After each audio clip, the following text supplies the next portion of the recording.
out how to actually use my AirPods so that it actually could my PC tower. Because it's an old PC tower, but I built all the internals myself. It doesn't have Bluetooth to sync, but I've got a little dongle that I stuck in there, but I just cannot get it synced. Because these earphones are like sitting so hard on my ears, sticking my frames of my glasses into my freaking head. Over your ear. Giving you imprints. After a while, in the back of my ears, it bloody hurts after a while. Yeah. Oh, looks like we might be live again, he said. Let me restart my YouTube, and it looks like we are back on, fellas. We back. Sweet. Cool. Sweet. Yeah. The tsunami. Right. Yes. I don't see it on the stream yet, but we'll see. Yeah. So we are live apparently. Yeah. Cool. Yep. We I just want to kind of viewers for the little bit of a delay there. Right. Yeah, guys, this is. Have you guys got YouTube stream back on? Yeah, it just says one watching now, so it might just be my stream for all I know. Yeah, I don't see that we have any others. All right, cool.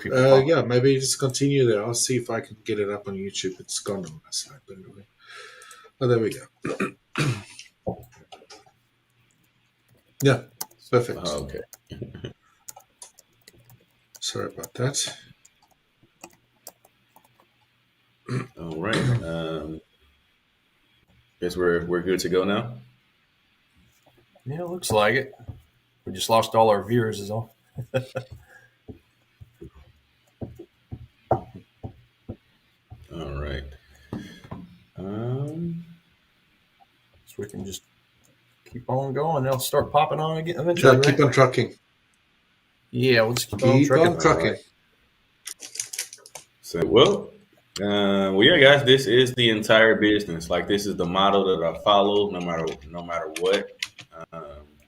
And this basically happens in level 1 and in level, which is the interesting thing, right? In level 1, let's see, level 1, what will happen is you will get 1350 to cross. And you will look for a small run, then a pullback, which will be the first pullback to the 50 EMA, right?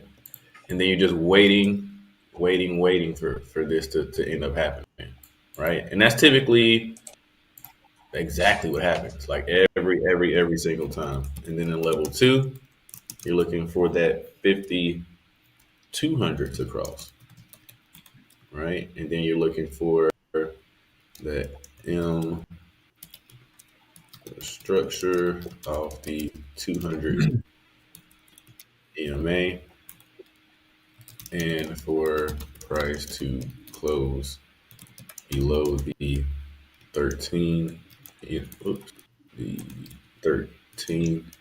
EMA, and a reload on the TDI, right? So it's so interesting that this that this happens just like this, and that the rules are just so in place. They goes right along with the AMD model, like just is really amazing. Yeah. And again, the fact that it's on all time frames like this. Yeah, that's the beauty. Right. That's the beauty of it. Hey, Mr. Peeps. Michael, Mr. Peeps got a comment there for you. A question. Oh, shoot. Mr. Peeps, shoot. Does this work on all time frames, Michael, or is it best suited for the longer time frames? Yeah, good. That's a great question. So, no, this works on all time frames. You'll see something like this on all time frames, no matter what. And And this is actually, guys, I'm gonna go to another something really quick. This is why I have these boxes on my chart in the first place. It's kind of a little bit different. I'm gonna delete this one. You might not really be able to see it on a 1 hour chart, but if I go over to the 15-minute, boxes and everything are here for a reason. This is why I have this, right? So if you look, we'll just zoom in. This blue box is exactly what I'm talking about, right? This is from 5 to 12, right here. This is what I would call the age of box. I haven't got them to paint this on here blue for me, right? Nice. And then this box here is Asia. This is when Asia worked, the Asia time frame, right? And then lastly, of course, is New York. So if you look here, this is a great example. You got the Asia box here, this time frame. You got London, and then you got New York. New York is purple, right? So I literally just use these exact. I mean, I know the time frame, so it doesn't really matter much, but you know, I'm using this as a visual more than anything. Mm. And if you look at this, as I mentioned, crazy enough, just look how this went, right? Accumulation, they come out the box, they hit it once, come down, hit it again. Now, they're not going to always hit it 3 times because, once again, that would be too obvious. They can't do the same thing every time. They got to throw some loot, right? Yep, But this is exactly what I just drew, guys. Like, look at this. Asia box is here. This comes out right here, hits the box the first time, right? You got the small pullback. You got the run up. You got the close below, close back above, close below. Now, this one gave you one more loop, right? This one gave you a third one, but it did fall off and drop down. If they want to go short, they want to hit the stops high first to accumulate the orders, manipulate, and then drop. This is not the prettiest, but this is very close to what I just drew on the chart, right? The only thing is they didn't continue this going down. And why? One of the most important things is you have to look for, what did I do on NAS 100? Dang it, I should have looked to see where I drew that model at first. Let me go back and find this. I don't know what pair that was on, but I drew that on. That whole model that I just marked.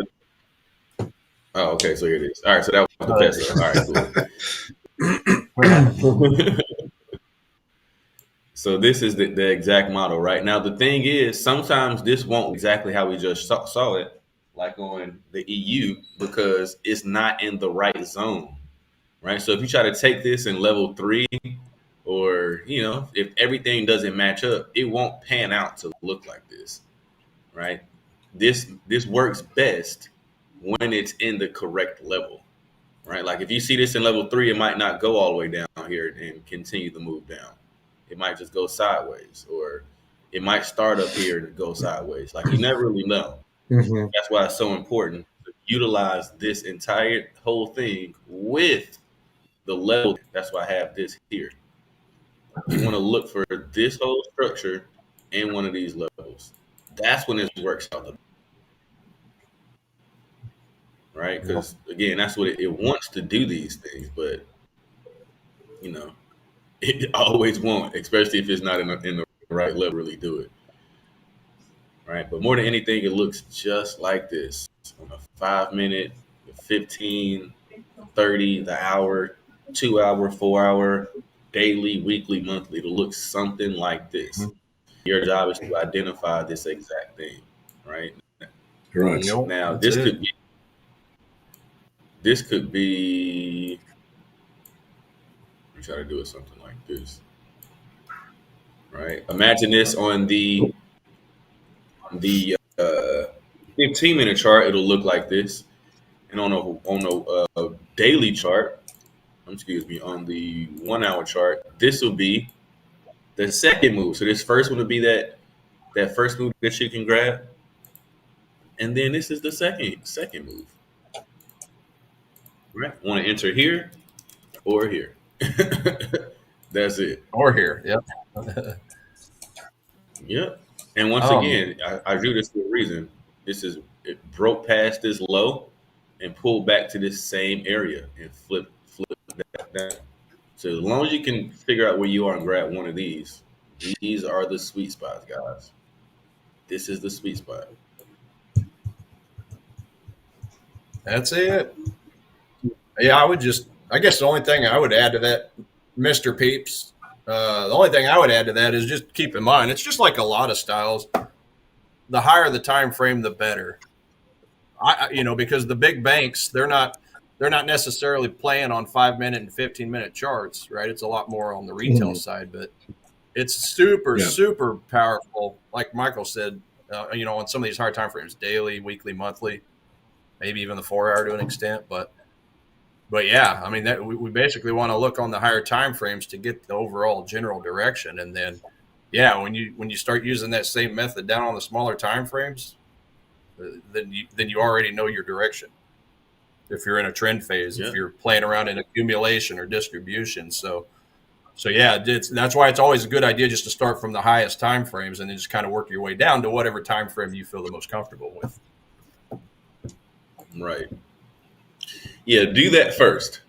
Right? Like I don't start high because at this point I don't have to do that. Right? Like my sweet spot is on the hour. But when I first started, that's what I was doing. I was starting at the daily.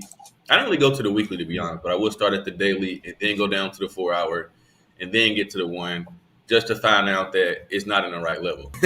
So Yeah.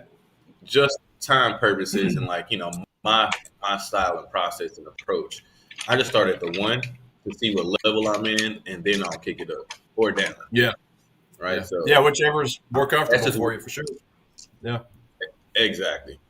But in the beginning, for sure, you want to get that trend, the direction of the trend. I don't have to do that now, right? But initially, you do want to do that, and so you can get a handle on what the charts look like, on the directional side. So, definitely. But yeah, this is in essence the entire business, all the time. This is the whole thing. If you can grab this concept, accumulation, manipulation, distribution, actually put this all together with the chart in the correct level, you could really do some damage. Yeah, exactly. Repeat. People always saying that they know the secret of trading, or this is the secret, or that's the secret. That is the secret. Accumulation, distribution. Right. Like that, no matter what type of trading style you have, whether it's supply demand like me, whether it's some of the indicators Michael uses, whether it's the market geometry like Richard loves to use, everything has to abide by accumulation and distribution in the trend phase. Stop and think about it. So, Right. And I mean, it's also about training your eyes. Like Michael has been explaining this so many times now that you can it pops out on the chart. If you're new to this, it might take some time to learn, but that's also why chart studying is really, really important, right? Just understanding the model, and the more you look at the charts, the more you see this, the more also it confirms in the back of your mind that it actually works. Gives you that confidence to then take trades or understand where you are within that model, that sort of stuff, to give you those opportunities. And also, like Michael was saying, is you want to stay out of some of those peaks and lows, knowing where you are inside of that phase, so that you don't try to go and, I would say, pick tops and bottoms sort of thing, but rather get involved in the actual movement rather than picking highs and lows, which is tops and bottoms, which has cost me very dearly when I traded higher time frames back in the past. Yep, seemed like it went out just a little bit again. More I cut out. Trying to find some good markups. I got some good markups to show, but I don't think I can show them over here. I got all this branded on here.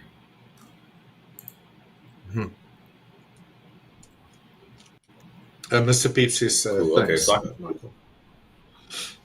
Oh, of course. Of course. So I can show this one. This is a great example.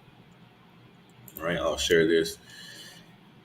So this is a chart markup. When I tell you guys I have hundreds of these, Richie just mentioned it just pops out to me. Yeah, that's probably an understatement. I have hundreds of these. Right? But that's just my thing. Like that's my approach to it.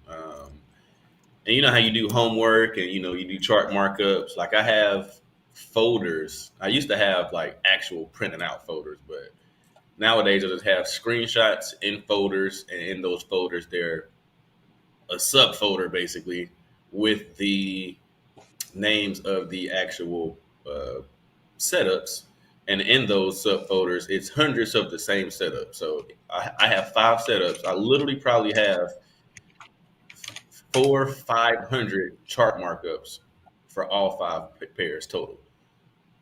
So I probably got anywhere from 80 to 100 markups of each of my setups. 80 to 100 master trade setups. 80 to 100 combo trade setups. 80 to 100 M&Ws off the 200 setups. 80 to 100 ID50 setups, 80 to 100 ID50 setups, right? So when it comes to me seeing this, I mean, it's literally like me looking in the mirror. I know exactly what I look like, right? Like, right.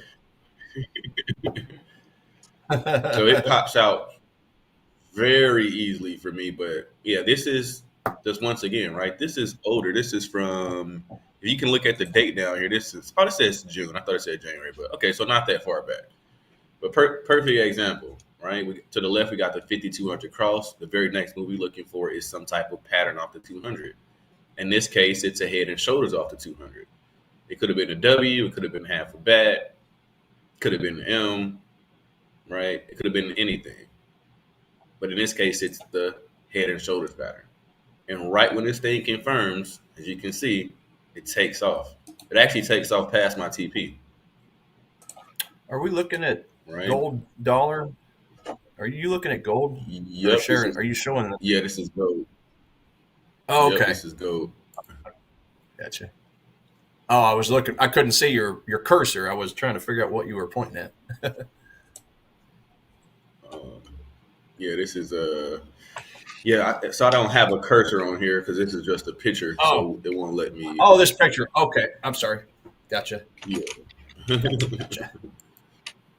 Gotcha.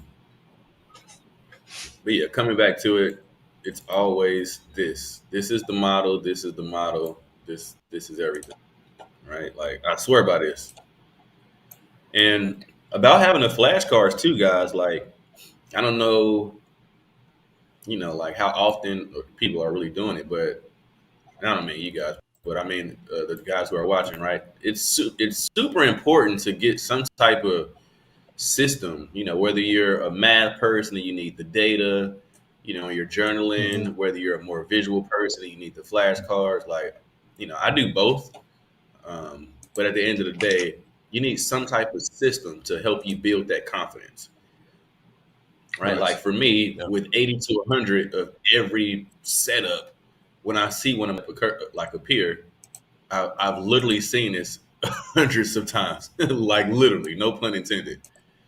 Right. Yeah. Like I've literally seen it hundreds of times. So my confidence is really, really high. And then I have the data, right, on the actual journaling side telling me, yeah, you've been smashing this trade. Right. Like for me, when I see AUD CAD or USD CAD setup, the chance of me hitting on it is ridiculously high. Not just because I've seen it hundreds of times and I have on that setup, but the data tells me, dude, these are your highest 2 performing pairs. Take it. Mm-hmm. When the setup appears, trade it. Right. My mentor used to say, when a setup appears, trade without fear. That's what he's exactly. That's right. No fear. All right. Michael, we've reached the halfway mark. Tiger as well. We're going to be taking a 15-minute break on our side, and then we'll kick off the second half. We'll be back very shortly. I hope to see you guys soon in the chat again. Again, we'll just be taking a short intermission or break for about 15 minutes or so. We'll be back in just a sec. Cool. Alrighty.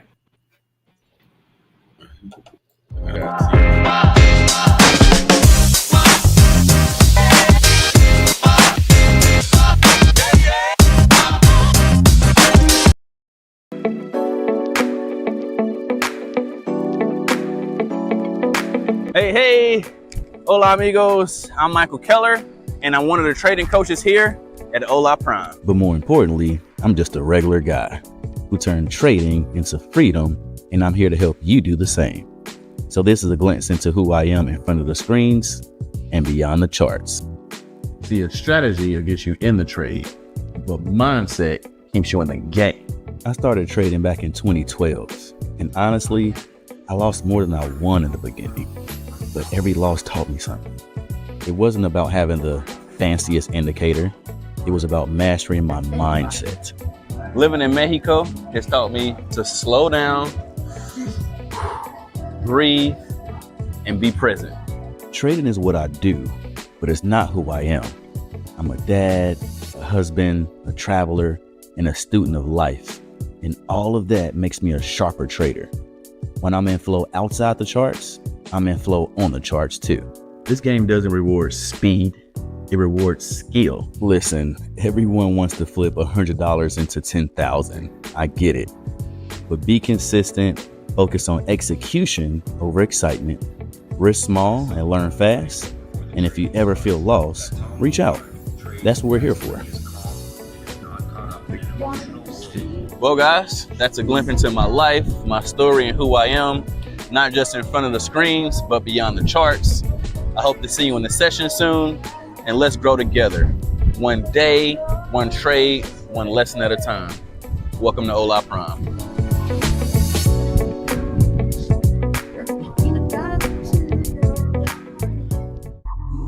Hola Prime, trade with transparency.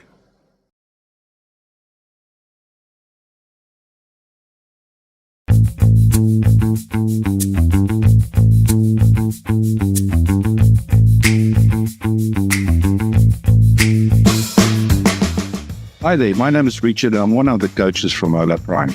Join me as I take you behind the scenes on a little tour of what I like to get up to on a daily basis and beyond charts. I started trading 16 years ago, but through persistence and a very high level of dedication, I got to learn 3 invaluable lessons through my career. That trading should be treated as a business. It's really not a gamble. Consistent profitability demands effort, and there's really no shortcuts or any way around. And especially risk management, which isn't, it's part of your survival as a trader.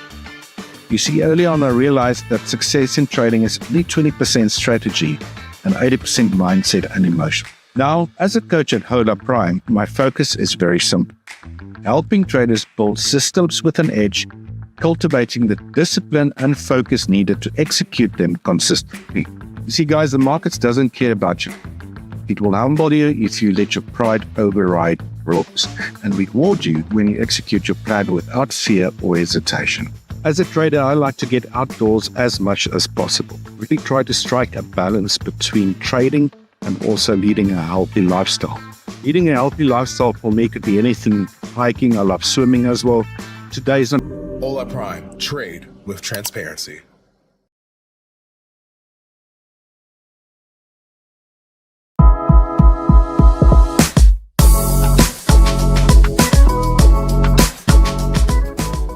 Everybody, my name's Tiger. I'm a coach here at Hola Prime, and I wanted to give you a quick little glimpse into who I am, both inside and outside of trading. So let's check it out. So I've been trading now for going on 11 years, and that first decade of my trading was all about technical analysis. And really over the last few years, though, I've really dug a lot deeper into fundamental analysis and sentiment analysis, seeing how the bigger banks and institutions are trading so I can ride their coattails, so to speak. They're the ones making the money. So I've just kind of looked at trading like Edison and his light bulbs. He's went through thousands and thousands of different prototypes in order to find the one that worked. Look, one of the things about trading that people get wrong is they think it's an overnight get-rich-quick scheme. So, for me personally, all the hard work was done well before I even picked up trading, and it all had to do with reading some good books. So, one of my favorite books right there, The Magic of Thinking Big by Dr. Schwartz. And as you can see on there, the chapters, best way to read this book is read chapter 2, 12, and 13, and then turn around and read the whole book. Powerful, let me tell you. And I'm sure you caught that above my bookshelf. One of my biggest things that I love doing is bowling. I'm a very competitive bowler. Bowled a lot of perfect 300 games, so they give me these nice little trophies whenever you bowl a perfect game. Got another one for an 800 series, basically bowling 3 games of 800 or higher in a 3-game series, so it's like a 250 average. Pretty good stuff, but competed national tournaments, state tournaments. I've won a lot of them, so bowling, that's one of the top hobbies that I have. Outside of that, I love singing. I like to go and belt some tunes, whether it's karaoke or just singing in my car, some carpool karaoke. But other than that, listen, on the weekends, I love nothing more than just to hang with my girlfriend. She's an awesome, incredible woman, and she kind of balances me out because she sees how hard I focus on trading. So it's just a very good reset at the end of the long, hard week of trading to just get away, just step away from it all, go enjoy each other's time, and prepare for the next week. So that's a bit about me. Just let us know how we can help. Just remember, it's not a sprint, it's a marathon, okay?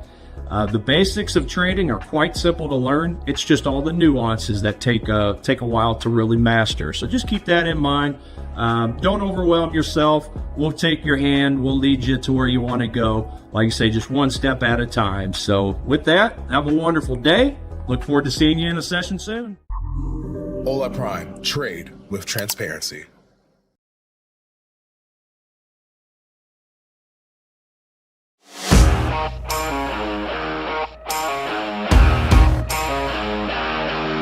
Hi, I'm James. I'm one of your coaches at Hola Prime. I've been trading for about 30 years. Can you believe it? Seems like an awfully long time. But in that time, I've learned a lot about trading the financial markets, and I've learned the best way to trade the markets. By dawn, I chase waves, chase stocks, and sometimes chase my own sanity. Trading, like surfing, is all about timing. Wait too long and you miss the move, and jump in too early and you just wipe out. If you're a new trader and you're struggling with your trading, I think you've come to the right place. I'm really looking forward to meeting you and helping you with your trading. I'm approaching a stop street now, and I'm going to have to stop. Emergency brake if there's traffic coming. And that's one of the things you've got to learn in trading as well, as how to keep safe. And it's one of the main things that I teach in my trading philosophy is risk management, which is not taught very often. Trading is a bit like driving a car, really. You've got to have a license, and in trading terms, having a license is like learning how to trade. And once you've learned how to drive and got the license, learned how to trade, you've got to get good at it. And my philosophy is to teach traders how to trade properly using the tools and techniques that they should be using. My specialty is swing trading, and it's a bit like riding the waves. I've been a surfer for a very long time, and swing trading is not much different. You've got to find the sets and catch the right wave and get out of the wave when it's time. A lot of people ask me, how did I get to where I am today? How did I learn how to trade? And how can they get to where I am themselves? I think the best answer to that is to get educated, learn how to trade. And there are all sorts of resources out there for you, including fantastic resources here at Hola Prime. Hola Prime, trade with transparency.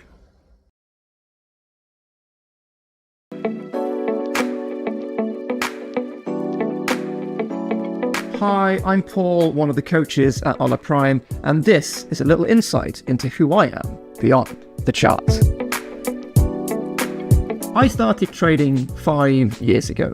I made some money, sure, but I also made mistakes, a lot of them. As I progressed though, I realized it's less a game of chasing green and more a game of enacting discipline. As a coach, I try to help traders focus on the process, how they structure their approach, not just on the charts, but in their heads. Everyone wants to 10x their money overnight, right? But real growth, it comes from small, smart, and consistent moves repeated over time.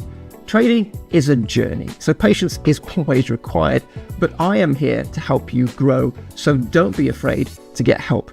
Improving your success rate is what we do. But after a day of trading or an afternoon of coaching, getting away from the ever-evolving price action of chart setups is a must, as the outdoors can reset your mind, whether it's taking my dog for a walk for 30 minutes or gently strolling on the beach after a winning trade. I never allow myself to get lost in the charts. Stepping back gives me perspective, and perspective is what makes me a good trader. I'm always looking for that balance in everything I do. And if you can achieve the same, you'll soon discover it unlocks so many doors. So that's my deal. What's yours? Hopefully we'll see you for a coaching session soon where we can level up your skills one profitable trade at a time. I'm going to place a trade. Hola Prime. Trade with transparency.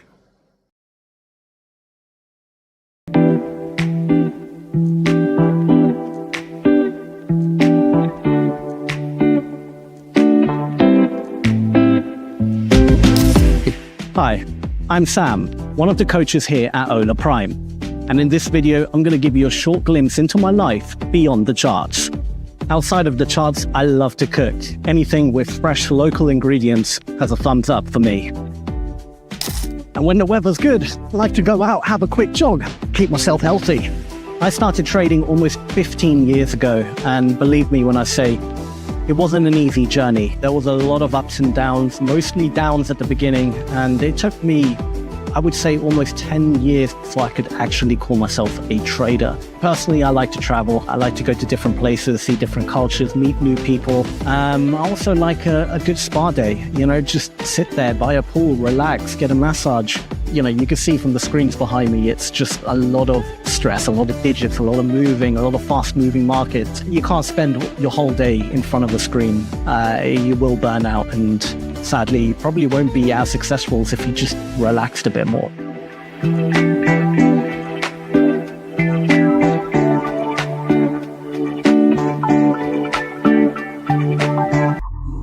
Hola Prime. Trade with transparency.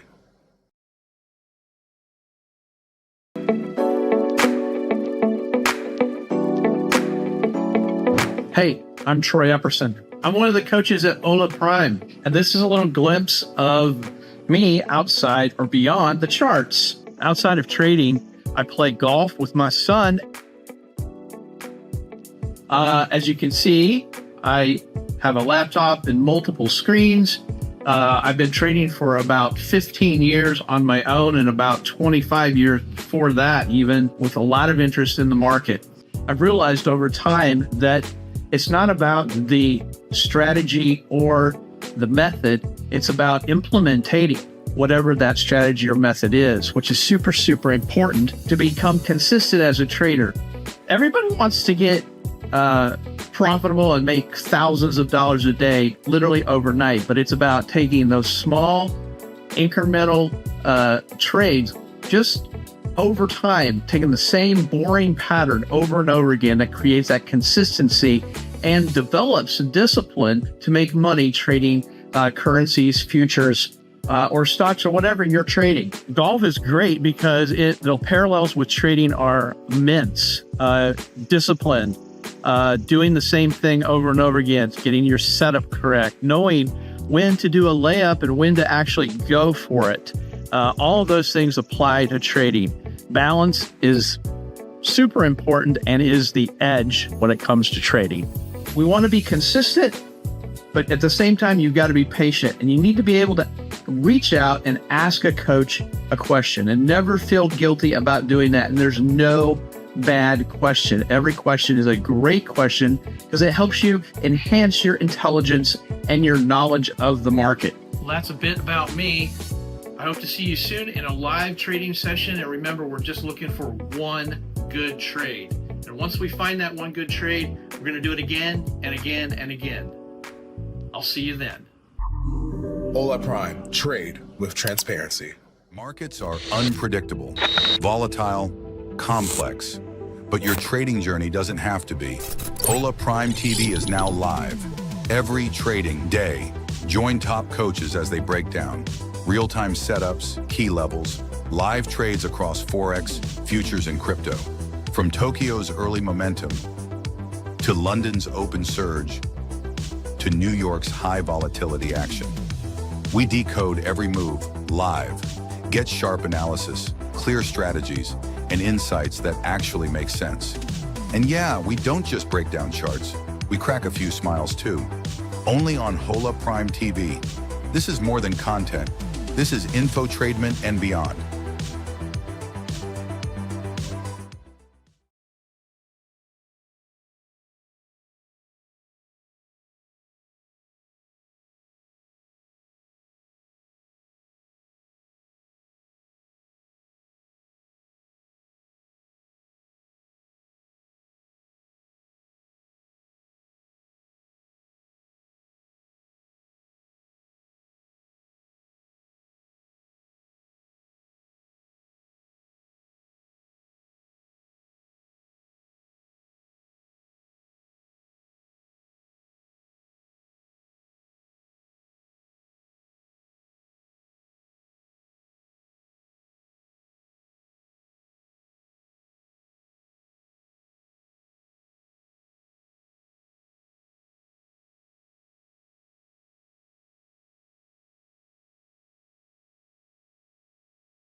All right, we are back again. How's it going, guys? Managed to get something to chomp down on?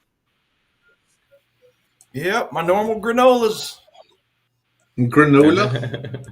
Nice. Yeah, I usually have a couple, 2 or 3 granola bars, and then after we finish streaming, I'll usually have a little bit of yogurt. And then that'll really add to my drowsiness, and then I'm out. Dairy does that to me. Which is why I don't eat cereal in the mornings. I don't ever really get cereal anything in the morning. something to drink. Okay. I eat cereal at night. I should say before going to If I sleep. eat too early during the morning, then by 12, I'm absolutely starving. So I generally wait a little bit longer. Yeah. Anyway, granola guys, we just got news again to all our viewers. We're back. Welcome back. We are actually going to give away another 10K challenge account today.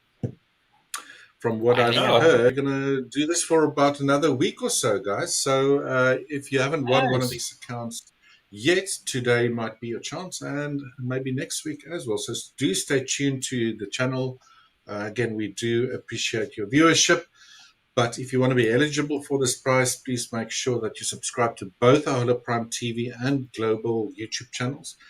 Keep on commenting in the live session. And please make sure that your email is linked to your YouTube bio. That's really important so we can actually get a hold of you guys with your account details so we can get you set up. Again, winners will be selected live. And we'll do that in top of the hour. 6 a.m. Central or 7 a.m. Eastern Standard, depending on which time zone you follow.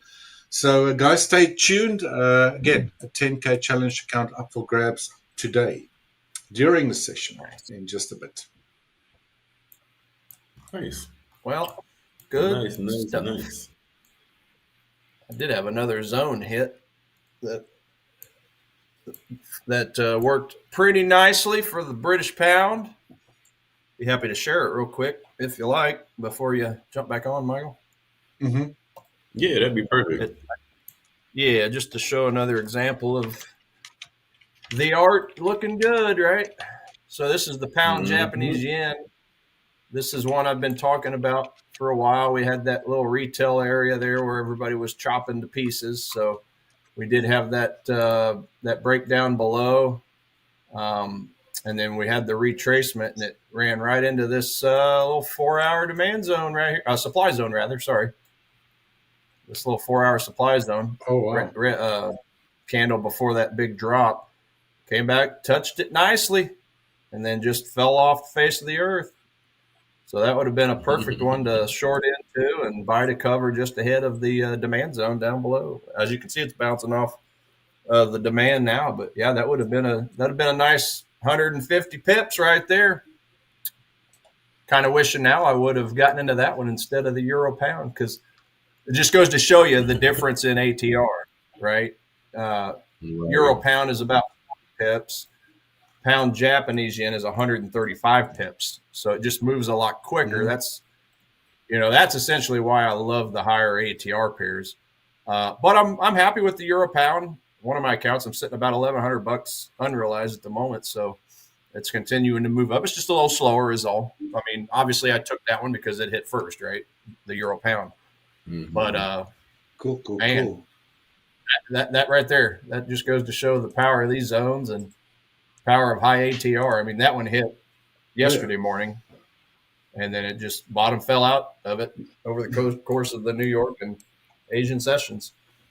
So pretty good one. Thought I'd share. Nice. Thank you. Maria just joined us. Maria Foster. Good morning, guys, from the UK. Welcome. I've just subbed and looking forward to getting to know you all. Great channel. Thank you very much. Thank you very much. Nice to have you on board. Good stuff. Yeah, good stuff. That. Yeah, that was it. That was the main one.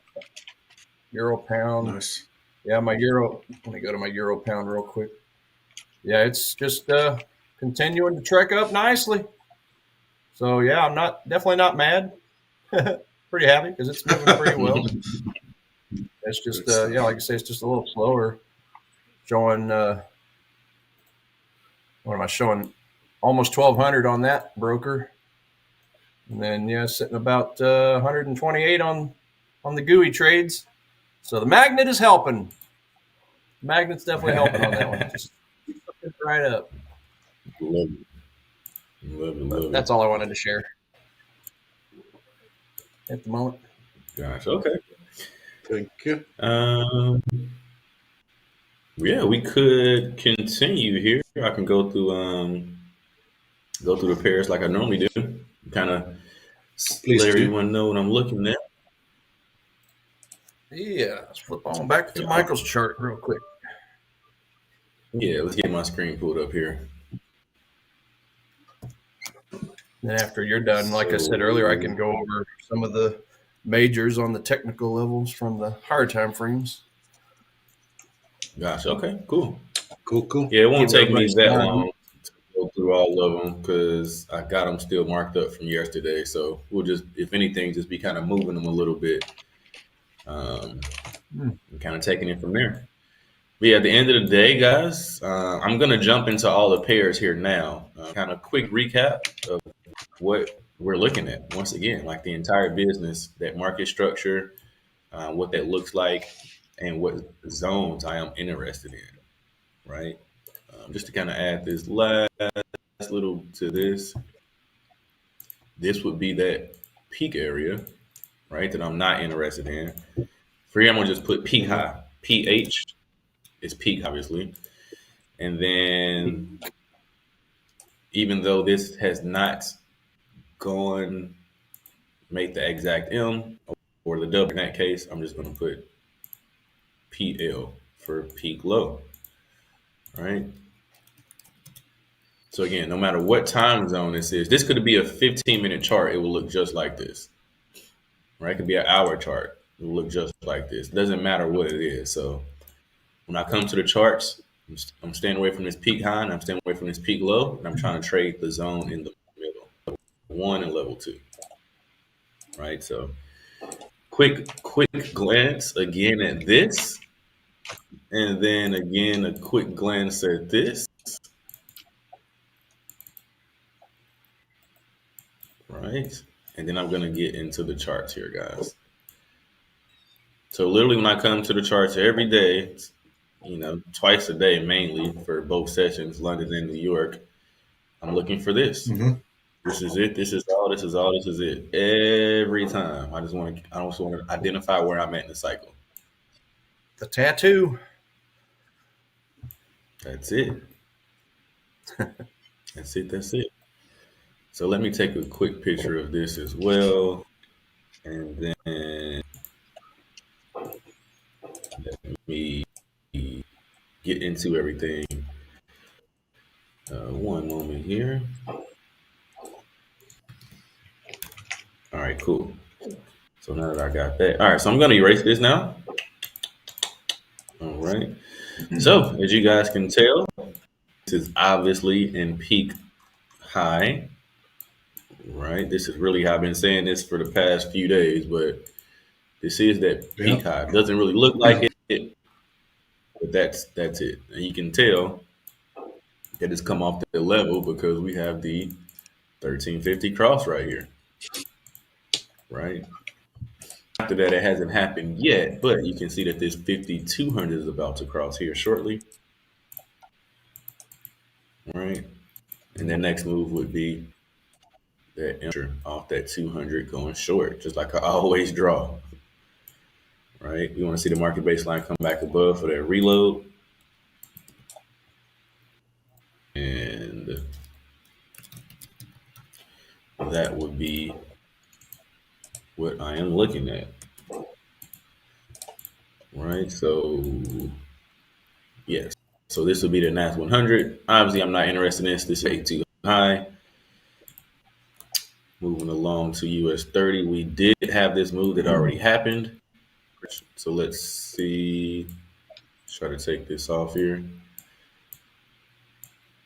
Actually, I'm gonna just read because this is a little much. I got too many of the broken up drawing tools. So let me just redraw this. So same thing. You can see we have this 1350 cross here at the peak. All right. So from here, we know we are in level 1. All right. And then next up, we have this 5200 cross. So we know we are in level 2. And Rich and Tiger, I can't see the chat. So if anybody got any questions while I'm running through this, let me know. I'll yeah. We got a quick comment there from Chris, directed to you. So Michael, we had some comm issues in the previous session. Yeah, we had a bit of issues with the internet, I believe. But are you drawing this up in multiple charts? In other words, doing your homework on lots of opportunities? Yeah, actually I am. So I'm looking at all of these charts with that picture in mind earlier. I'm just looking for level 1 or level 2 and a bunch of different pairs, right? So, which I'm going to get into now actually. But I'm looking at NAS, US 30, S&P, gold, silver, crude oil, Bitcoin. I'm not actively trading the peso. I just live here in Mexico, so I like to see the exchange rate. So that's why I have that one up here. And then the rest of them are Forex pairs. I'm going to go through all of these right now. Yeah. You got a mile-long list for you. Yeah, I go through them all every day, actually. So if you're new here, definitely want to show up to the sessions. I do a pretty deep dive on all of them every single day. So yeah, you'll enjoy that.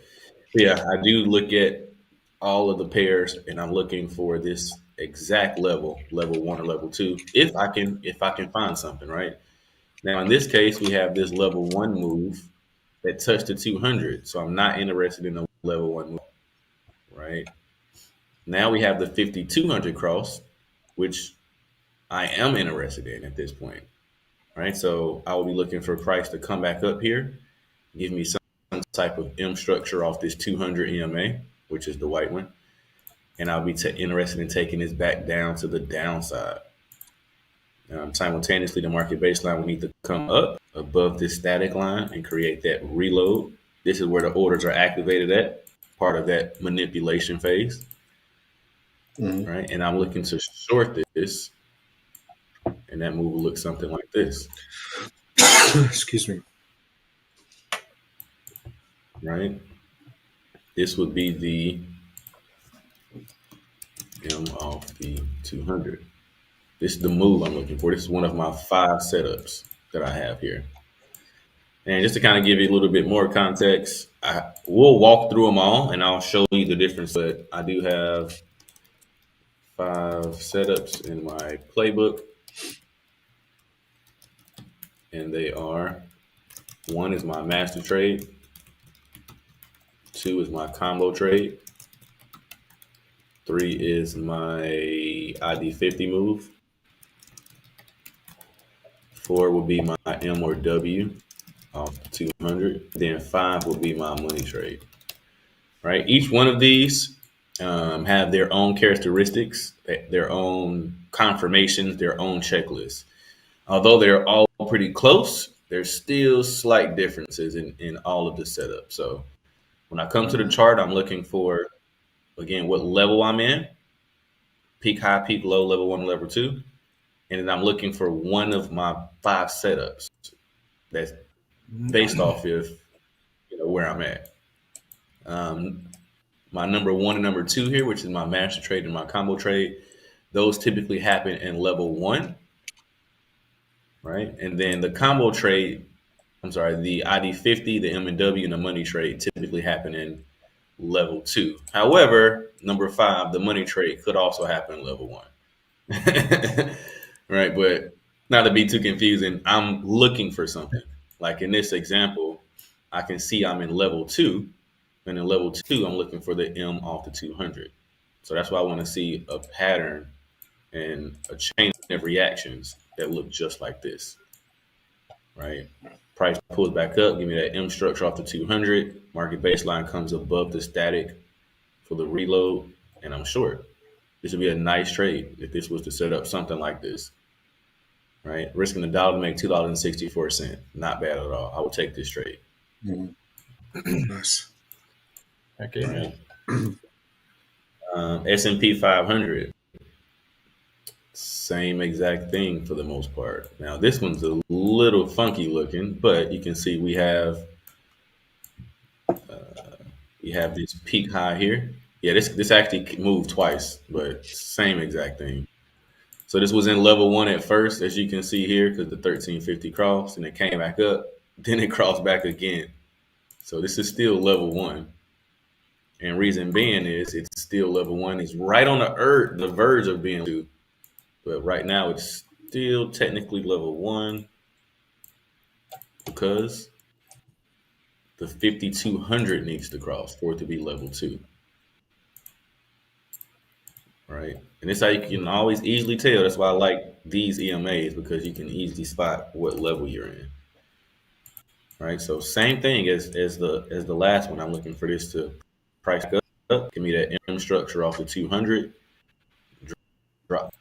Market baseline will go back above the static for the reload, activate those pending orders, and that move will look just like the last week, something that looks like this. All right, nice 2 for 1 on this one as well. And this will also be that M off the 200. So lots of moves this week have been in level 2. So you'll see a lot of M's and W's off the 200, or that level 2 move in general. But this will be what I'm looking for this time around on SPX. Gold, same thing. Right, you can see we got this peak high. We had this level 1 because the 1350 EMAs crossed. Once it touched the 200 and the 5200 crossed, there is no level 1 move. You're only looking for the level 2 move, right? Which in this case would be the same exact thing, the M off the 200. So I'm looking for a move that looks something like this. Right? Simultaneously, gotta scoot this over. The market baseline will create this reload, and I'll be looking for a move that looks just like this. M off the 200. Right, that's the level 2 move. Right. A lot of these are gonna look really close, and to be honest, a lot of them are in level 2. But I'm just gonna do a great job of marking up how you can identify that's in level 2 and what you'd be looking for. Right. This again will be that same exact process that you would go through. All right, so that's gold. Next up, we have silver. Silver's looking pretty much the same too. All right. We have the peak high, 1350 cross, level 1. 5200 cross, level 2. And as you see, price has, after the 5200 cross, once again, price has not touched the 200 EMA. That's how I know I'm looking for price to pull back to the 200 and give me that nice bounce move off the 200. And that'll look something like this. Right? Simultaneously, the market baseline will come back above the static and give me that reload. Same thing over and over again. My mentor would say SSDD, same stuff, different day. Right? Same thing over and over again. This is almost as mechanical as it can get. Yeah, exactly. This is almost as mechanical as it can get without actually having an EA or some type of robot, right? Like I'm literally going through the same thing every single time. Yep. Right? Same boring setups. Silver. Yeah. Set up, I'm gonna knock it out the park. That's how it goes. It's not always flashy or sexy. It's just whatever's effective, right? 100%. 100%. I just want to read this quick comment from Maria Foster. She says she got into gold futures in short position, but sitting in the red zone at the moment, hoping that it will turn around. I was looking for the Asia lows, but it seems to be revisiting the Asia highs. So I just wanted to read that. I'm thinking, yes, going to Asia highs. When Michael's done here, I'm not going to trade gold. There was an area I was actually looking at a long for. It's not been hit. The closer we get to the NFP numbers, the less interested I'll be. But the current idea is that price will at least go up a little bit higher from where it's currently trading, potentially to the Asia highs. But again, I'll show that momentarily when Michael has completed his watch list, I suppose, or his opportunity list. Right. Yep. Shift I call it the watch list. Yep.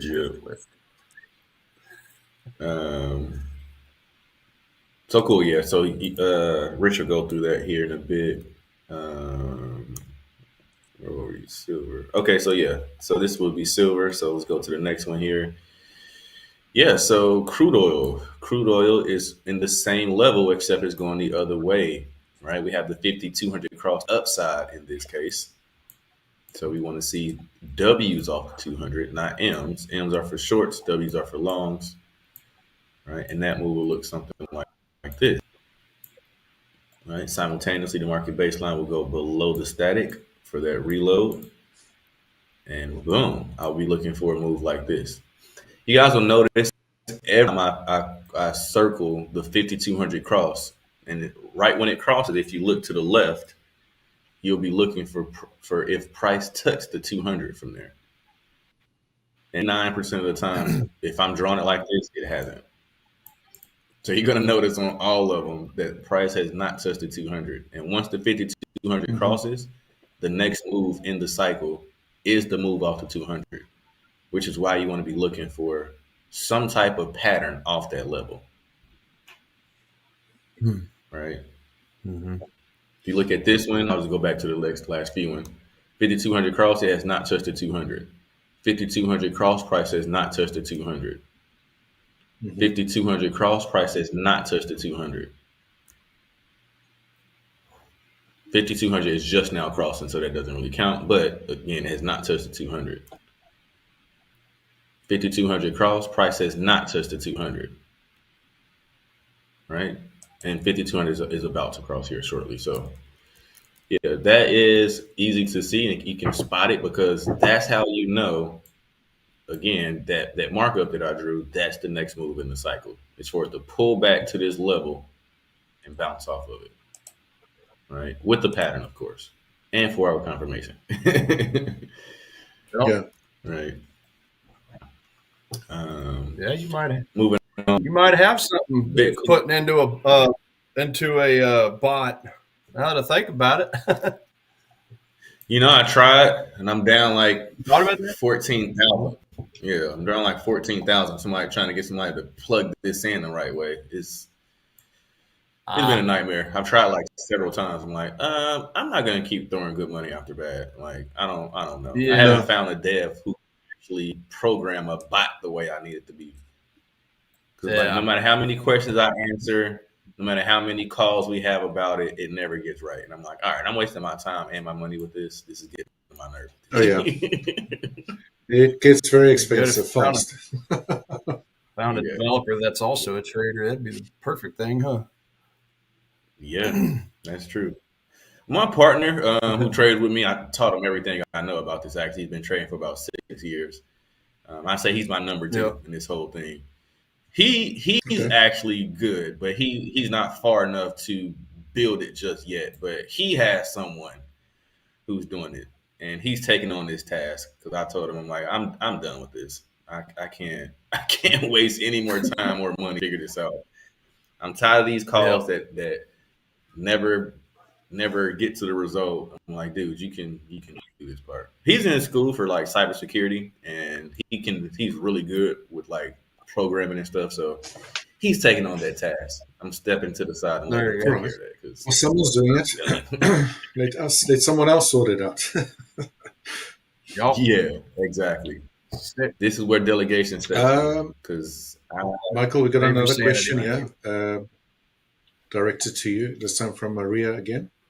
Coach Michael, do you execute on the 1 hour after doing your analysis on the 1 hour, or do you move down to a lower time frame? Great question. So 90% of the time, I'd say I'm executing on the 1 hour chart. So I'll do my analysis, I'll do my markup, and if everything confirms, one of the last things I'll look at is I'll kick it up to the 4 hour chart because I need 4 hour confirmation as well. Right? If price is on the right side of the 13, so for shorts, price would need to be below it. For longs, price would need to be above it. If I have that, then to trade on the 1 hour chart. Now and then, if I scroll down to the 15-minute chart and I see that the turn on the 15 looks really nice and my R to R is a little bit better, not close, but it has to be a little bit better, then I will execute on the 15. But again, price would need to be on the right side of the EMA on the 1 hour chart, and then it's also on the 4 hour chart. So, yeah, I hope that explained it. I typically execute on the 1 hour though. Like that's pretty much what I'm looking at when I'm executing. This is the 1 hour chart. Good stuff. So I hope that answered. If not, just let me know and I'll elaborate a bit further. Probably can show you an example or two. But cool. So getting back to it, Bitcoin, as you guys can see, is in this range. I'm not interested in it at all, so I'm staying away from this one. Again, the peso, I just use this for rate conversions. And cool, let's get into some charts here. So the Forex pairs, that is. So once again, as you can see, we have the 5,200 cross. And again, price has not touched the 200 EMA since this has happened.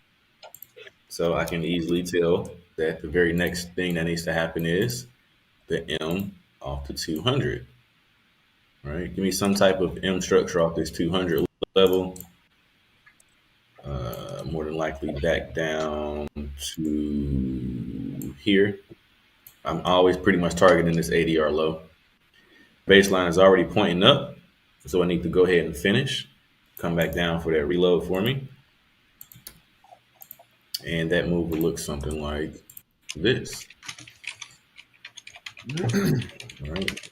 Once again, that M off the 200, since we have market base, the 5,200 cross to the downside. All right. And again, guys, every time I'm going through this, just note how once the 5,200 cross, price has not touched the 200 yet. And it wants to pull back to the 200. Right? One would bet, one would ask, well, if you know it's going to pull back to the 200 EMA, why don't you just take this long towards the 200 EMA? Oh, that's a good question. Yeah, I tried that, and it always didn't work out. Right. Doesn't work. It's not your edge. I don't take. No, and it's a counter trend trade. I'm not a counter trend trader. I'm a trend trader. So. Yep. Yeah, that's not where your edge presents itself. Yeah, I've gotten asked the same question. It could easily all over and just drop on down and just keep going lower. Because there's no telling how low this is going to go. Before you might have thought that right here. Like, why didn't you take that? You could have took this long towards the 200. Yeah, look what happened. Yep, bottom falls out. Yep. Yep, and that can keep happening. Yep. You want to see you want to get stopped out fast? That's how you do it. Take these type of trades. Yeah. Counter trade.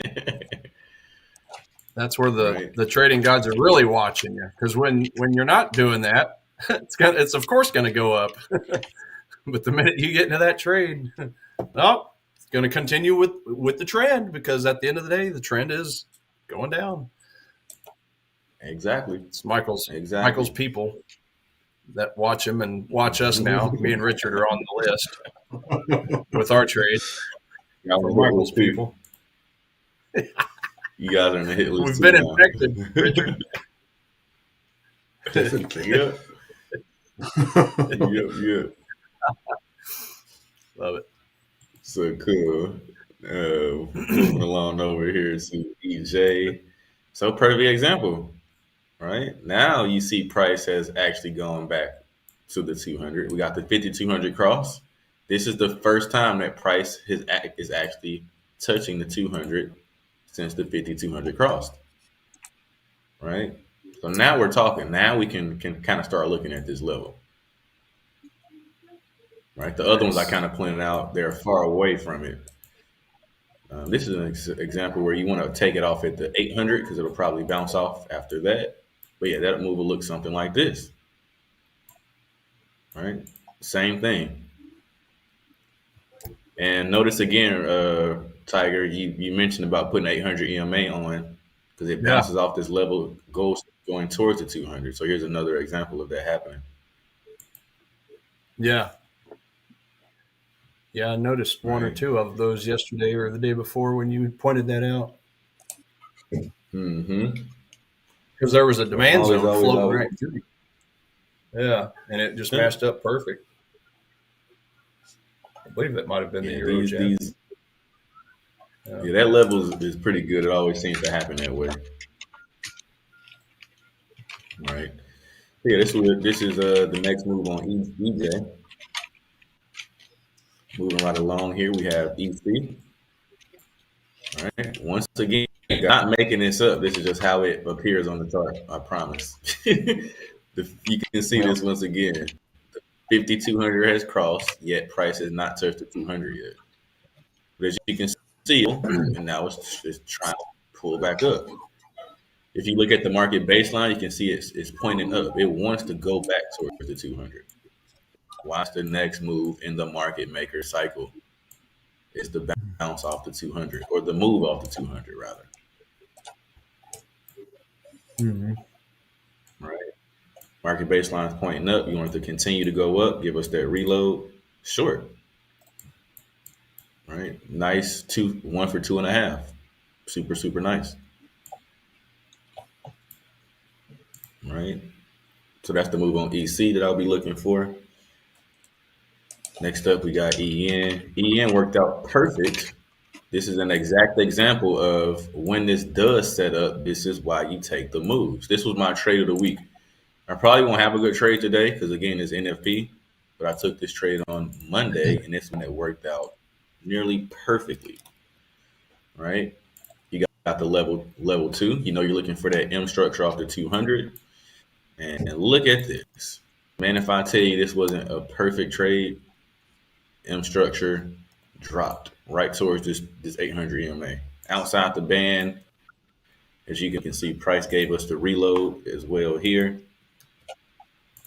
It had the 4-hour confirmation. Everything you needed to take this trade, it gave it to you, and it worked out perfectly.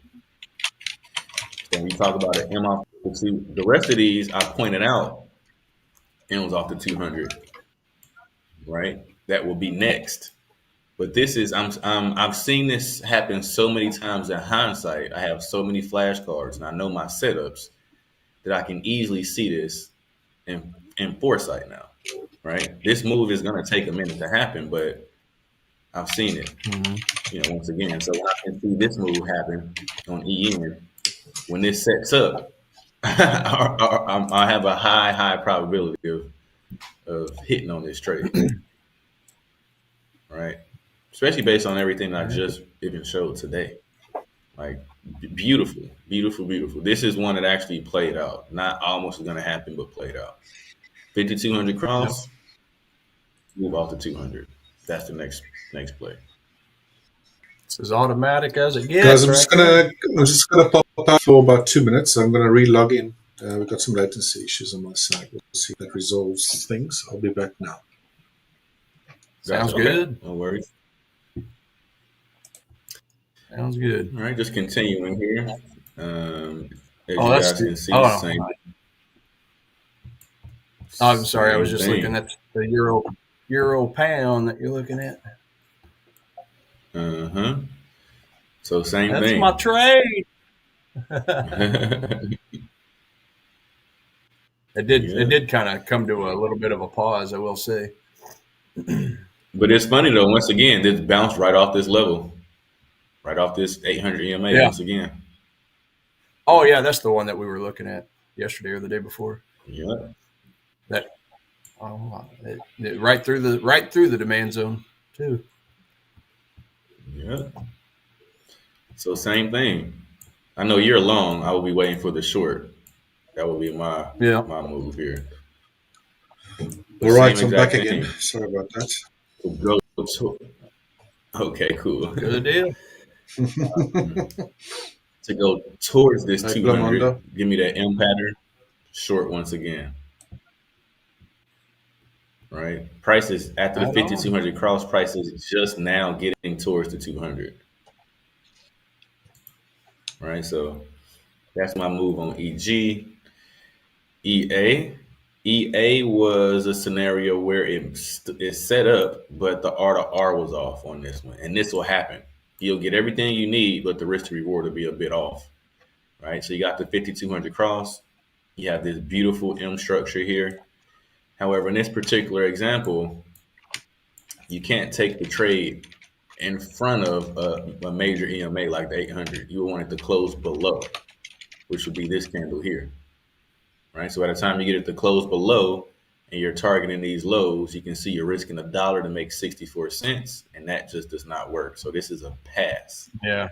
Although everything else lined up, you don't want to take trades with negative RR. And I know some of it, they're really successful. But for my system and my process, I don't. Right. So just not the working. better move was EN. EN set up just how EA did, except EN, the R to R was right. So in that case, I would just pick the better of the two. Right? We always use the example of dating, of going to a club, and if you got two chicks, they both seem to be feeling you. Right? Which one do you take home typically? The prettier one, probably. Right?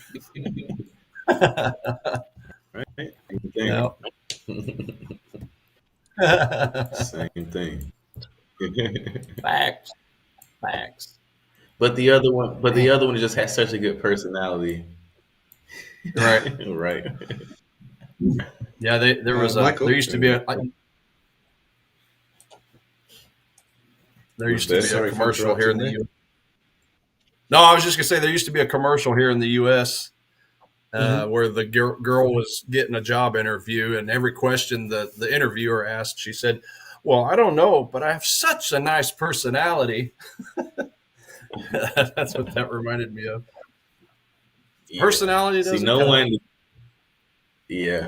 would know that because they got the first thing is the beauty. You got to be pretty, and then sets in the personality. Right? Like, you got to get in the door. No one's gonna know that. I see. Right? Michael, we got a quick question here from Chris again. I don't know if you addressed that. I had some issues on my side, but it's working now again. So, Michael, on average, how long are your trades lasting for, given your trade approach? Another great question. So me, I'd say 80+% of the time, I'm closing my position out the same day. I'm an intraday trader, so I'm opening and exiting positions majority of the time the same day. If I take, and that's because I'm taking my trades on the 1 hour chart, and I don't like to pay the swap fee. I don't like the session changeover. Me and Tiger talk about this often. I don't like to be gapped. I don't want to get hit with the spread. None of that wild mess. So typically about 3:55 Eastern, I'm closing my trade and I'm cash by the session changeover. Now, every now and then, I will have a scenario where one of my setups occurs on the 4 hour chart. So I'll take the trade on the 4 hour with daily confirmation at that point. And in those cases, I will swing the trade to the next session because my stop will be so much higher, right? Because, again, it's a 4 hour chart. So my stop will be a lot larger, and I'm not so much worried about getting gapped out or, getting filled or something stupid or getting slipped at session changeover. So in those cases, that 20% of the time, I'll swing it. But even then, I'm probably closing out the position the next day or the day after that, like at the latest. I never hold trades over the weekend. And yeah, literally my trades on those examples, 4 hour trades that are being swung, I'm only in it for maybe 2-3 days max, like maybe. And that's pushing it. My goal is I don't want to be in the market long. Like I want to be in and out. Like I'm a sniper. I'm in and I'm out. I want to wait to the very last second to enter the trade, and I want to be able to get out as quick as I can. Like the goal is to not be in the market, and when I'm in and out. Burger. I don't want to be in a long time. In and out burger. In and out. Yeah, theoretically, the long expose yourself to not viewing what's happening on the charts or overnight global events that might take hold, right? Yeah, exactly. Yeah, I mean, especially right now with obviously today is day one of the new tariffs kicking in. So, like for my euro pound trade, I've been in all week. Yeah, I think I'm definitely closing this one by the end of the day. I don't really want to hold it open, just because that's smart move. I mean, it's 30 pips to the stop loss. Of course, it moves like molasses. This one does, but yeah, I ain't taking a chance. It's not like I'm up 100 pips or 110 or 120 pips. So, but yeah, the pip value is really, really good with this. But again, it's only about 30 pips. So I am exiting my trade at 3:45 Central, probably 3:30 actually. Sometimes when people sell up at the end, it spikes pretty low. So I'm out, and I'll be happy with my 1-to-1 worst case scenario. Guys, just a quick reminder, we're going to be announcing that winner, one of our viewers, another 10K Forex Challenge account giveaway. We've extended the time frame. We were going to stop at the end of July. It is August, but we're going to be going on for about potentially another week or so. So we do have a name, and the winner for today is the lucky person. Drum roll, Chris Bird. You are today's lucky winner. Congratulations, buddy. Chris. Well done, well done. Chicken Please do dinner. keep an eye out in your inbox. We'll be reaching out to you with your account details. Get you all set up. If there's any issues that you experience or need some help, you can join our Discord. You can ask in there, or you can reach any of our support teams via the different channels on our website. So again, congratulations, Chris. You are today's lucky 10K winner. That is right. Congrats. That is right. Woohoo! You're very welcome. Very welcome. You're welcome, but enjoy. Welcome. Treat Looks it like we with got James respect, on right? the screen. Yeah. Hey, James. Coach James on the screen. Yep.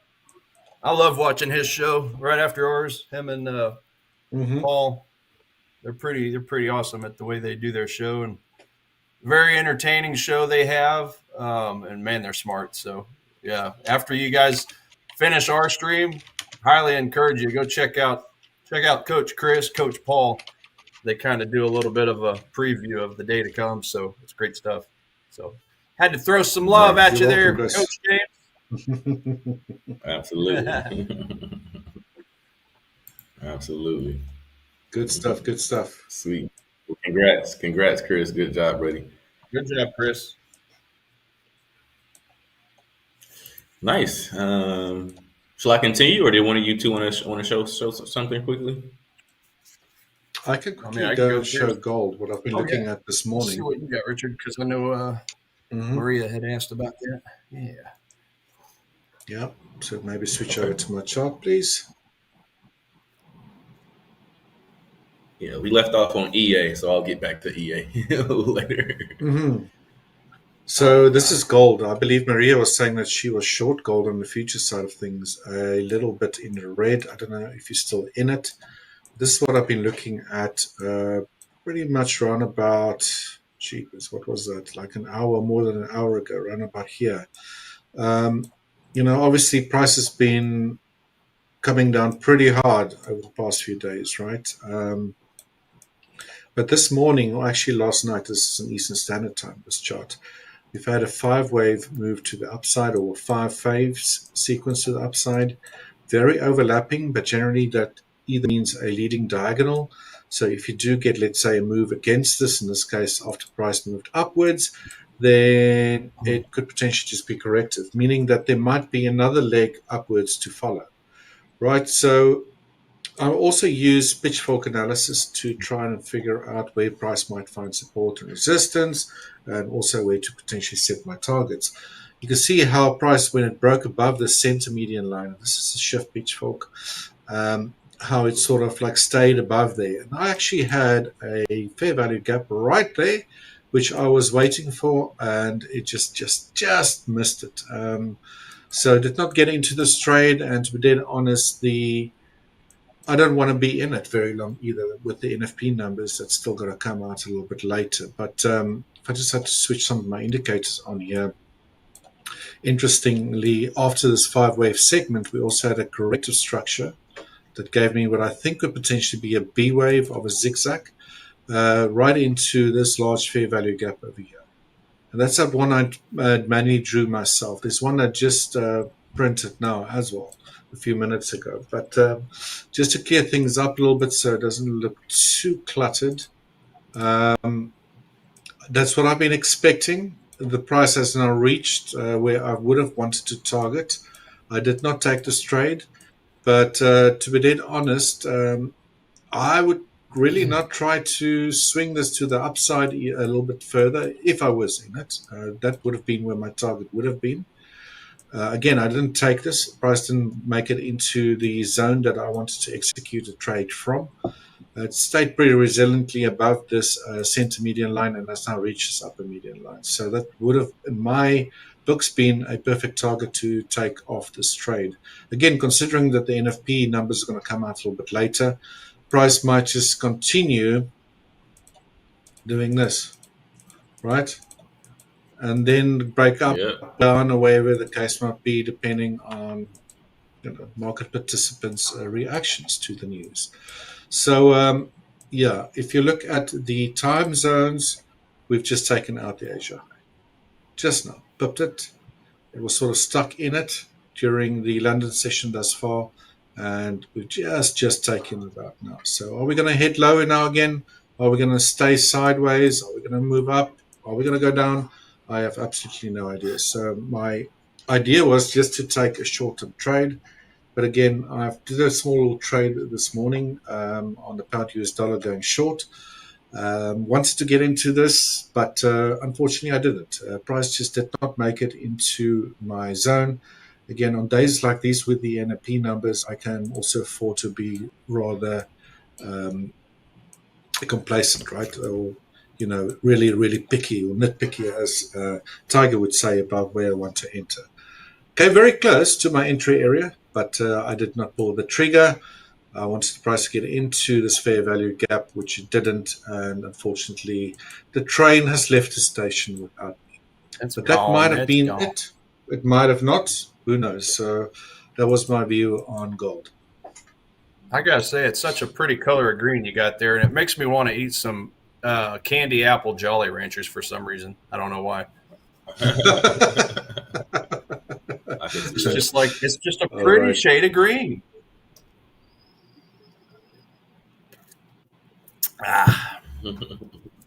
So there's that. By the way, I've just heard, guys, there will be more prizes during the later sessions as well, right? I believe there will be one during the pre-market pulse, as well as when the future session starts. So there'll be more prizes to be given away. So if you haven't won just yet, please do stay tuned. There are more prizes up for grabs as we head into the weekend. There's still a lot of trading to happen for the remainder of the day.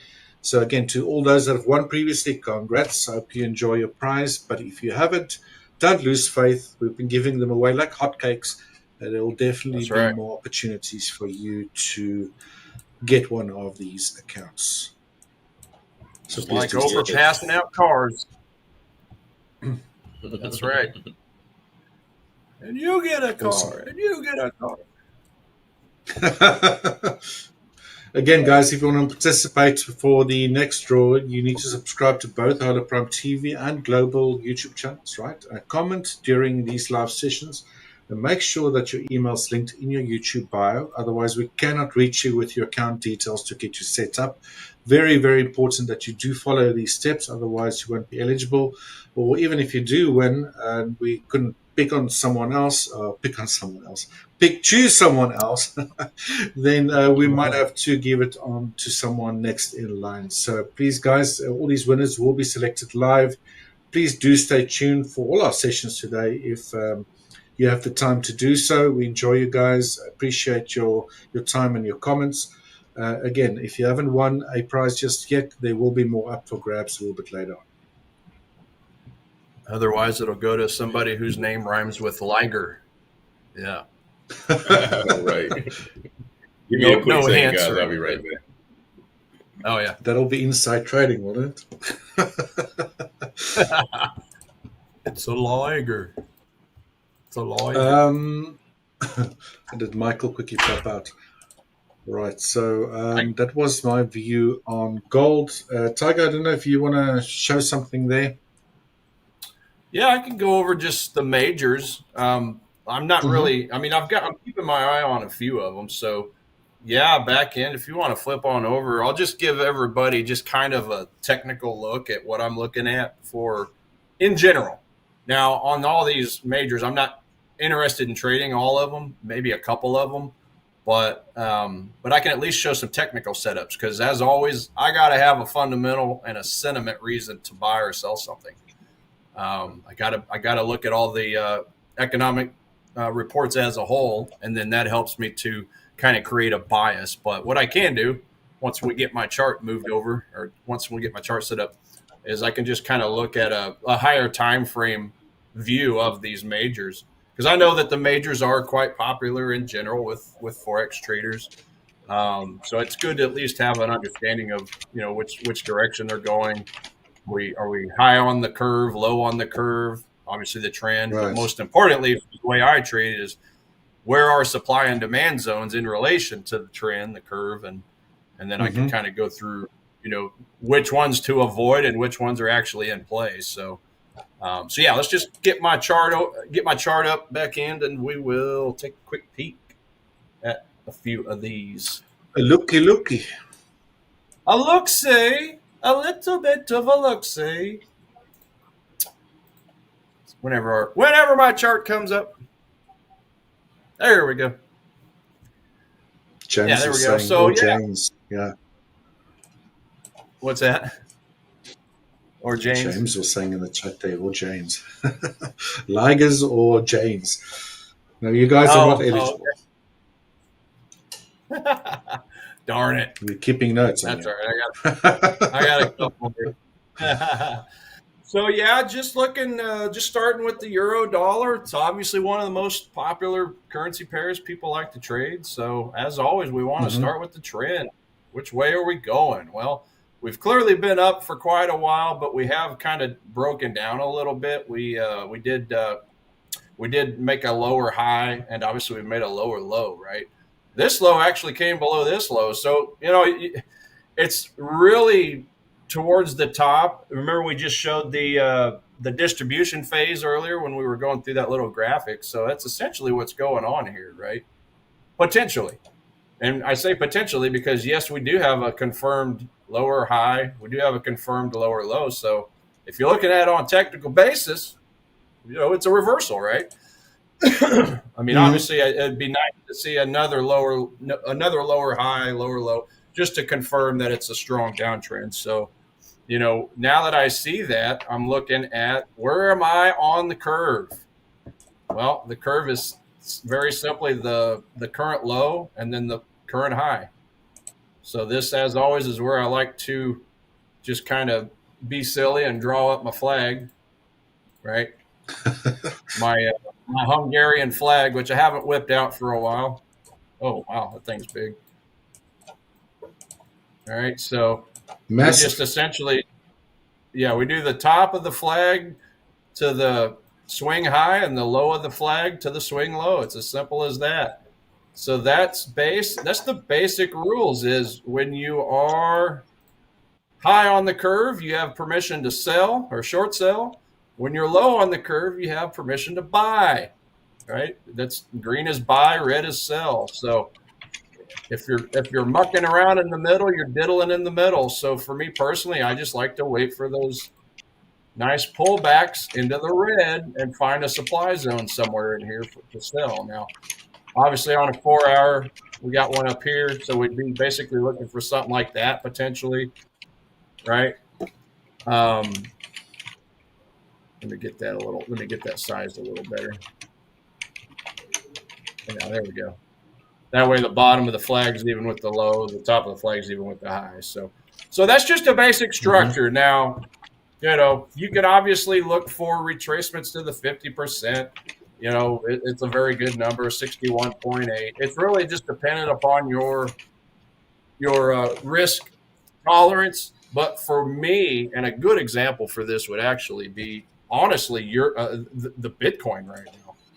Bitcoin is going to show you, it's going to show like something that I prefer to, something that I prefer to do, which is avoid the retail areas. So like Michael pointed out earlier in the stream, Bitcoin's just been going straight sideways for 3 weeks, right? There's 1 week, there's 2 weeks, there's 3 weeks. That's just nothing more than a big, gigantic retail cluster, what. So, the goal is when we're looking for, and actually we're pretty close to a demand zone I'm kind of excited about, right? I'm looking for prices. I'm looking for points where price based and went sideways for a short period of time and then screamed up. Or if it's on the other side up here, screaming down, right? So great example right here. We've had all this sideways action for 3 weeks. There are demand zones and supply zones in here if we start drilling down to some of the smaller time frames. But not all of those are going to work. Why? Because this is the chop zone. This is essentially 3 weeks of fair value. Is that safe to say? So fair value, that means supply and demand doesn't always work. It's just low probability. So for me, the higher the higher probability supply and demand zones are underneath this area and obviously over this area. Now, we don't have anything really over that area, but since we're pretty well in a uptrend when you look at the grand scheme of, the history of Bitcoin, just going out to a week. Gosh, I forgot I had way back here. But it's just Bitcoin has a history of going up, spiking up, basing sideways for a long time, run up, base sideways, run down, base sideways, run up. So it just keeps doing that. Just big consolidations and then a big giant spike up. Long time for consolidation. In this case, it had a big spike down.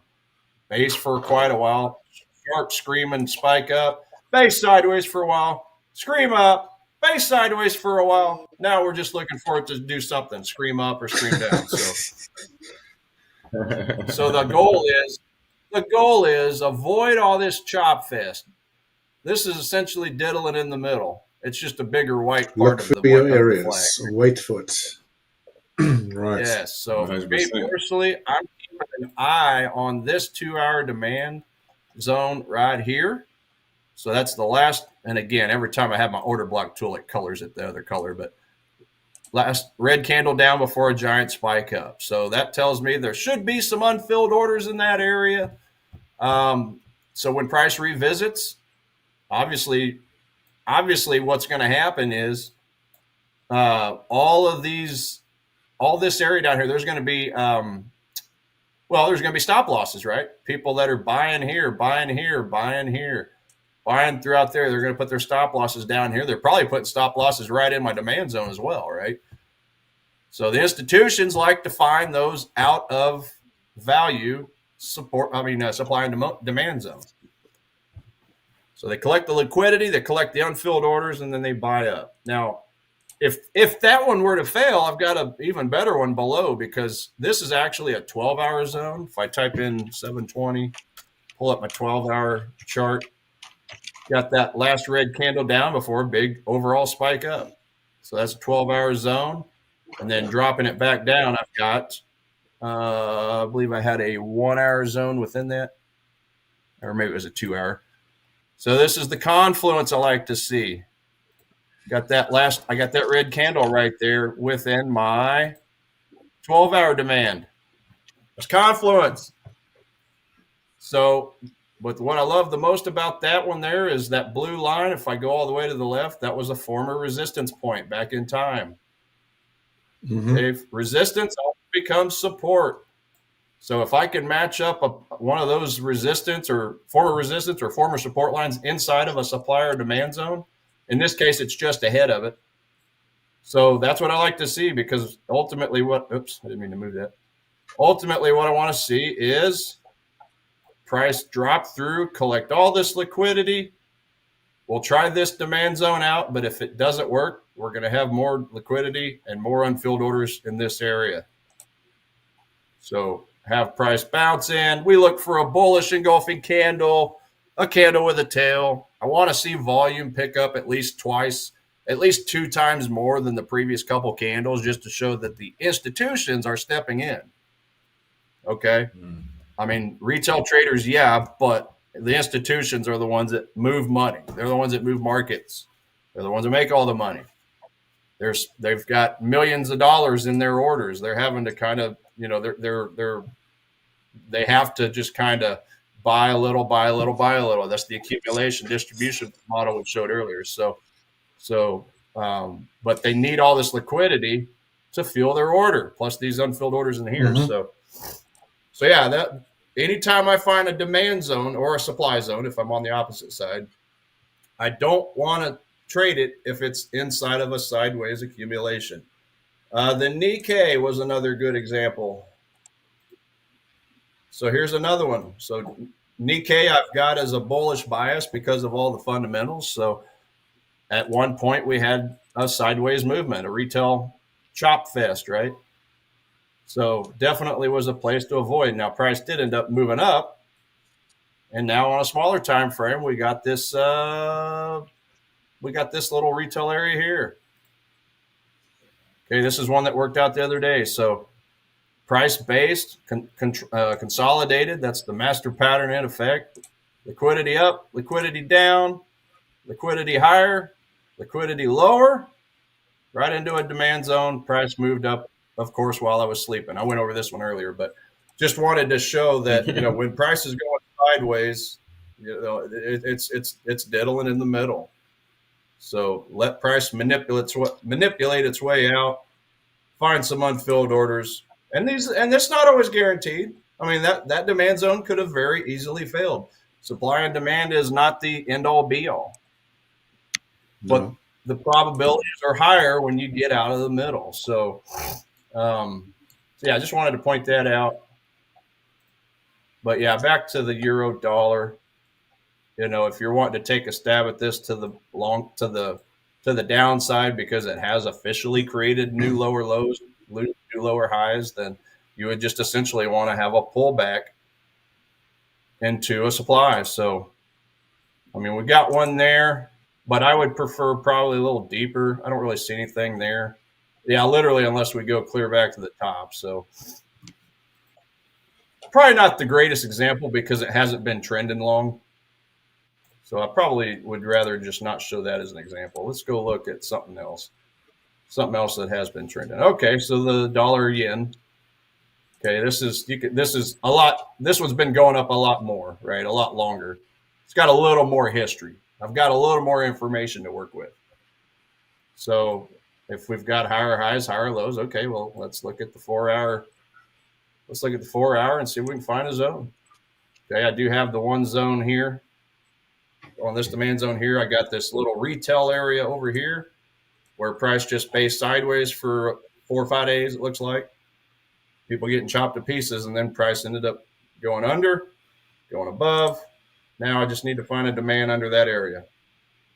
So there's a demand zone there. I got a demand zone here on a smaller time frame. I think it was a 1 hour. Or no, that was a 2 hour actually.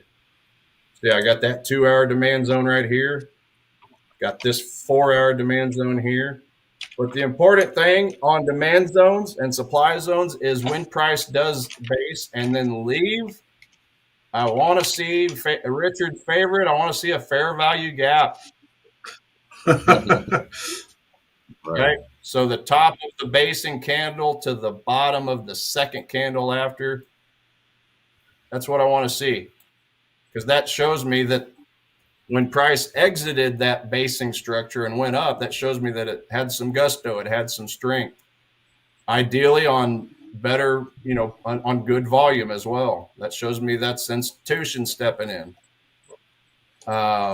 Same thing over here, 2 hour demand zone. All right, we had a yellow VSA candle, so we're getting some push with some validity. It's not a fake push, right? It's not a false push. I mean, and then you can start playing around with things like fib levels. All right, that demand zone's right there, right on the 61.8 level, just below the 50, just right on the 61.8. So that's a good confluence. Everybody loves the 61.8 level. So again, it's not the end all be all, but when you pair up things like the fibs, supply and demand, maybe an anchored VWAP to see if you're getting price going through a zone. I love that as another confluence. I'll just start doing things like this. Just go find some low points. How about that? First one I dropped, and it's going to go right through the zone. That was an accident. But you just get to seeing this stuff so much. You can kind of guess where to drop VWAPs and whatever. But, yeah, volume-weighted average price. Look, it touched nicely here and bounced. Touched nicely here and bounced. We did have price go through here. But the anticipation would be we get price to come down. Then, first of all, I want to see some manipulation. I don't want price on this particular example to just come straight down and then buy.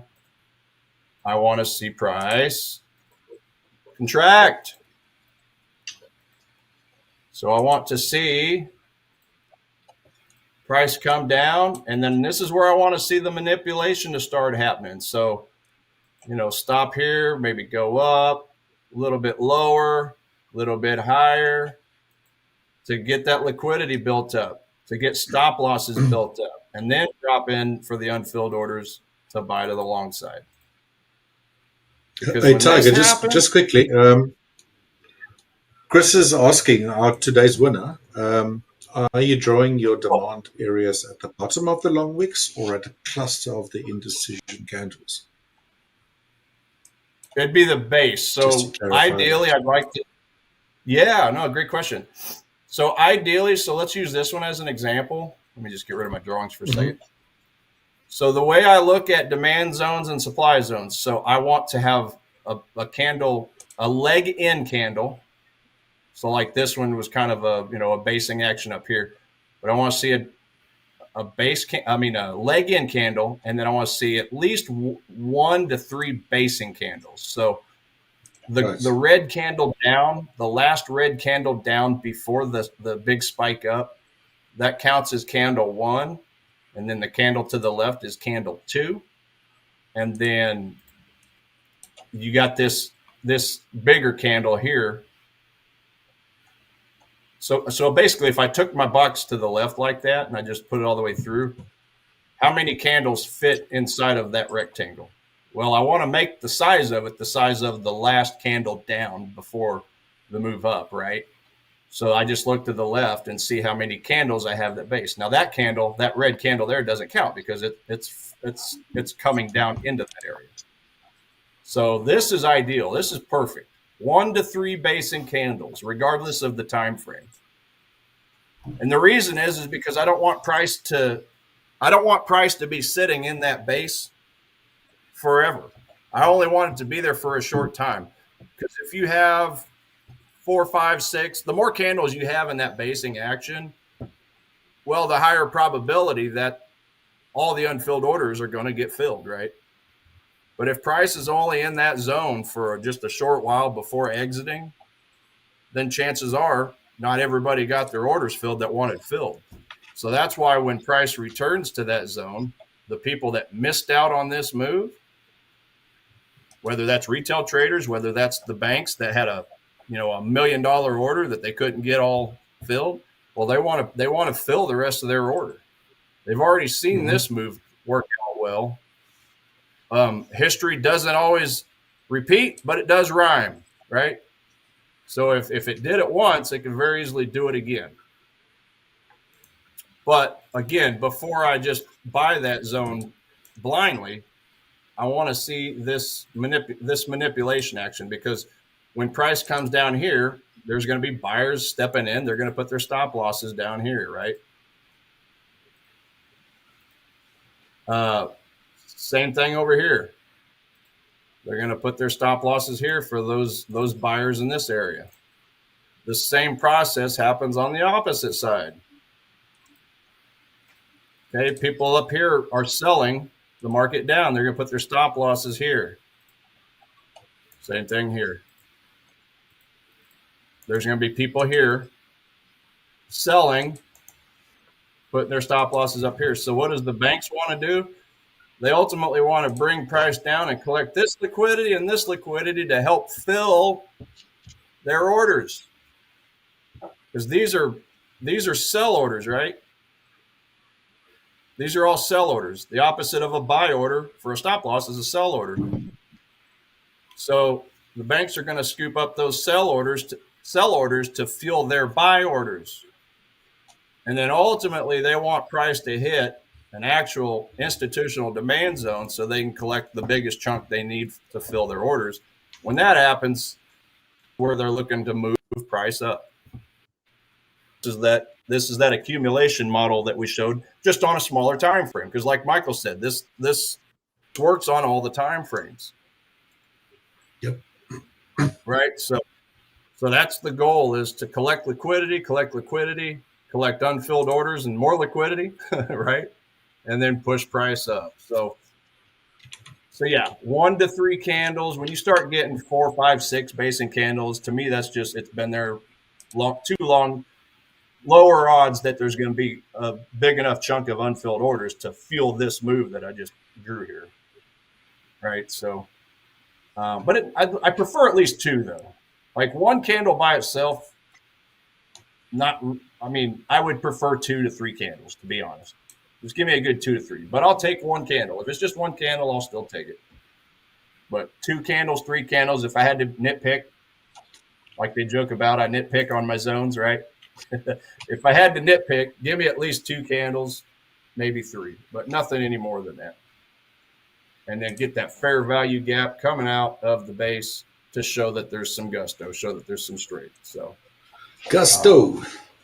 I want this is a gusto. You need that. Gusto. Gusto. Let's see where my trade's at, fellas. All right, so come on, magnet. Just suck it on up here. Just suck it on up here.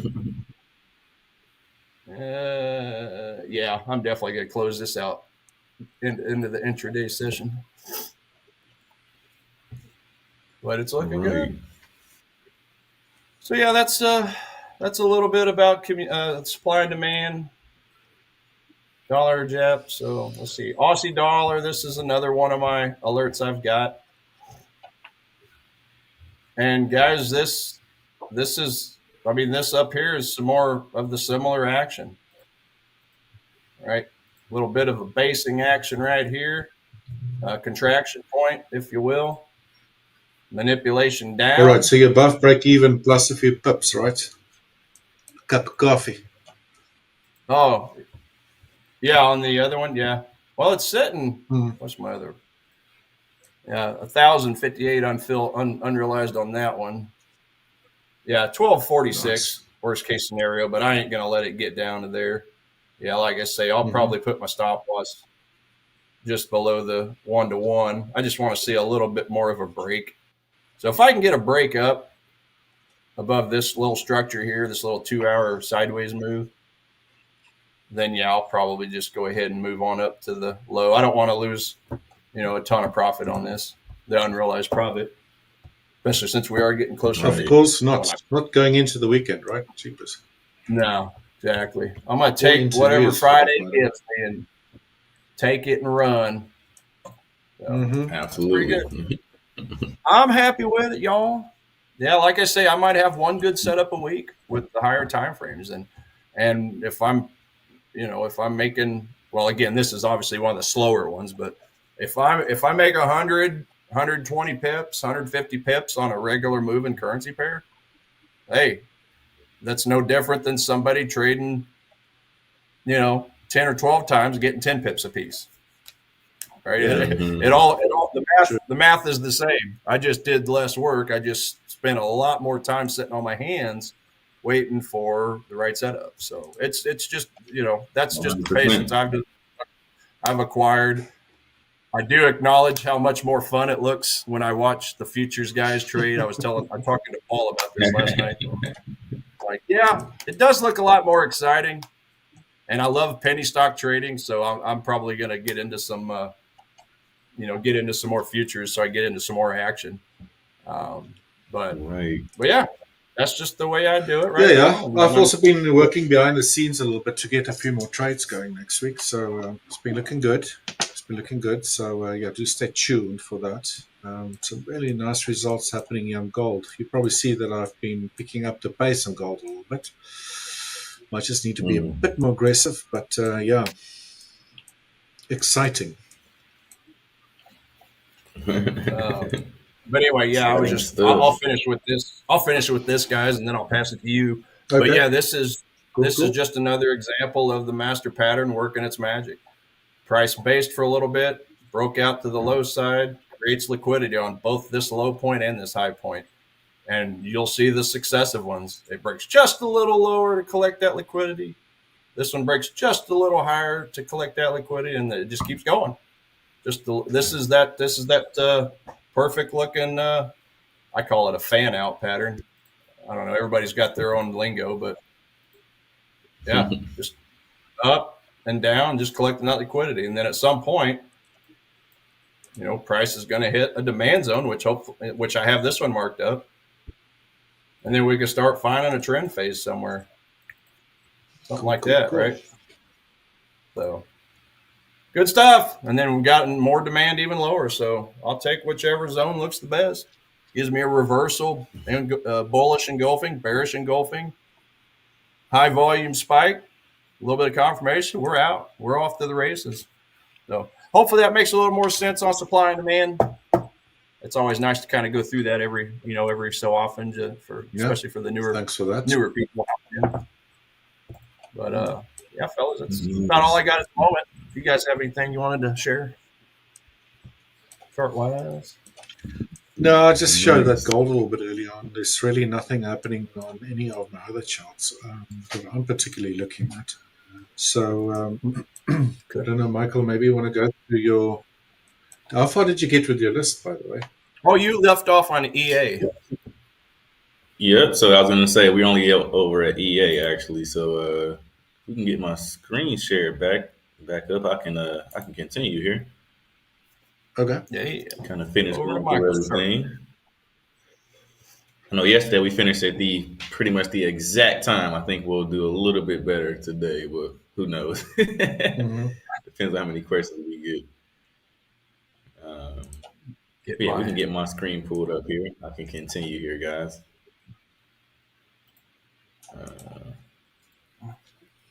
There we go. No, it's not there yet.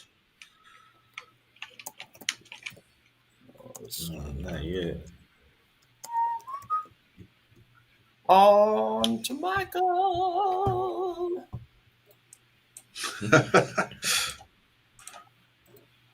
There you go. All right, awesome.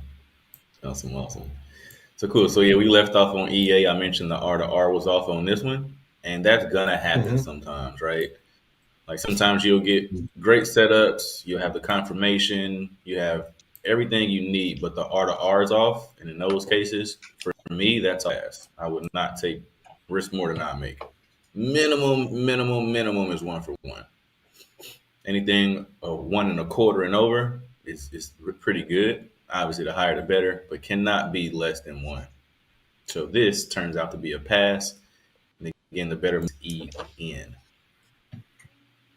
Right. So moving along here, I think we got a few G pairs. Yep. So this is really this point, right? Now I still would be looking for something like this. However, once it gets really low, I am reconsidering even trying to take it lower. It kind of depends. We are getting really low on the scale here. And I can tell it's because the 800 EMA is all the way up here and the EMAs are fanned out. So pretty much getting to that peak low. And I don't want to trade into the peak low. Like that's just too low. So there is a stopping point with all of this, right? But this is something we won't be able to tell until price can kind of play it out on the hard right edge. In theory, as of now, I still would be looking for this. For the simple fact that price has not touched the 200 EMA, right? So that would be the setup for GU. GJ. Back in 2 minutes, GJ, fellas. Okay, sure. Good. As I mentioned before, GJ's has been really funky looking. Lots of wiki and ranging in here. After we got this 5200. That lets us know that we are in level 2. We had price just go nuts, to be honest. It kind of just stayed in this area. We got 1W, another one, a V. Like, this is way too much. So I would just pass on this all together. This is not something I would really want to take advantage of. So that's why this one is not marked up. It is a pass. GA is also a pass because it is really low, right? Like I always say, I want the first move off the after the 5200 has crossed, and as you can see, it's been several moves, right? We got one here. You would initially want to take this very first move, right? Because this is the first time that the 50 has crossed the 200, letting you know you're in level 2. Right. So this is the first move. Then we got another one that happened over here. All right. That's the second M, right? I don't want to take that. Now we're getting to the third M. This is way too many. I don't want to take this. All right. I would be more interested in this turning around and going back the other way. Right. So we got this kind of W structure here. Right, it's kind of something like this. I want to see this break above this area. Give me a little move going back the other way. Right, simultaneously market baseline will go below the static, back above for that reload. And I'll be interested in that move going back the other way. Because as of right now, once again, this thing is really low. So I don't want to take level 3 trades, basically. All right. So that's what my move will be looking on. GA, GC, same thing. It's super low. I'm not interested in anything when it's this low. This is that peak low that I refer to. So this is a pass. Mm-hmm. How low? GM How low not can you looking too super, and I'm not going to try to keep trying to guess when you're going to turn around. Right. Right. All right. So GM's looking a little funky. Let me just kind of remark this up. Now, this is looking ugly for the simple fact that, yes, we do have a fresh 5200 cross, but, yep, there's a but here. Where's So the nowhere in but? level 2. Let's hear the but. There's about 3 of them. There's about 3 of them. 3 butts on the screen. Yeah. This is outside the band. Outside the band, so that's no. That's the next one. This is also outside the band, right? And then we have this one, and this is also outside the band. Nah, it's when it's pretty and it's setting up the right way, it wouldn't look like that.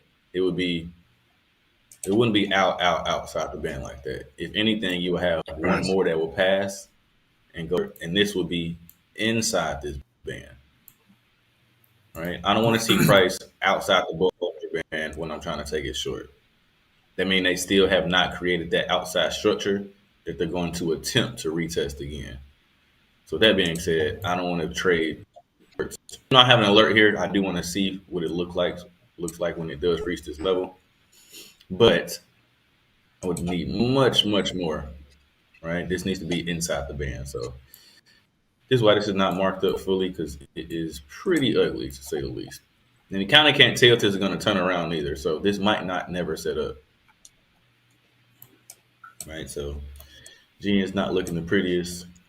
Now GF, if I had to take any trade today, even though I probably won't because it's NFP, it would be this one. It would be this one. It would be this one. And reason being is we have this fresh 1350 cross, right? And the move looks something like this. We got this M structure. We got the pullback. Well, the break and the run. And I want to see this pull look something like this. And then this drop, right? This actually isn't bad. It's not a bad trade. Market line, we don't need a reload in this because this is an entirely separate setup. This is the money trade in level 1, right? So we got the market baseline that has gone below the static, right? And all I need, as I mentioned, is for the RSI line and the signal line to come above the market baseline, which is what it's doing. We can zoom and see the purple and the red is above the yellow. This is good. The angle at which the market baseline, the yellow, and it's pointing at is like steeply down. This is good. That's another good sign. Right? Now, also, if you can look at, let me keep this on. Also, if you can look at this setup, you can see that the market baseline, let's check this out. The 50 and the 200, yes, they're right on each other, but they're just now like, it hasn't really crossed. It's kind of like at the same spot. I would expect that this would cross here and continue to down. The money trade that we're taking happens before the 5,200 crosses. All right, so this move pretty much confirmed before it. The only thing we waiting on is that 4-hour confirmation. As I always say, this is so important. If you look at this previous green candle, you can see that price is above the 13 EMA. So it's not ready to go short yet. Right? But if this closes down here or anything below it, then it's ready to go. So this still has another hour and 15 minutes on it. Right? Which is right at NFP time, I believe. Is it? No, NFP is in 45 minutes. So yeah, we'll see how this looks. Then again, I probably wouldn't take this, but as I mentioned, if there was a trade that I had to take today, I would pick this one. All right. Moving along to USD CAD. This is easy to see. We have this 5200 cross. And once again, so we know we're in level 2. All right. And once again, guys, price has not touched the 200 EMA, as you can see. So the next move in the cycle would be exactly that. Vector off the 200 going back long. Market baseline will go below the static for the reload.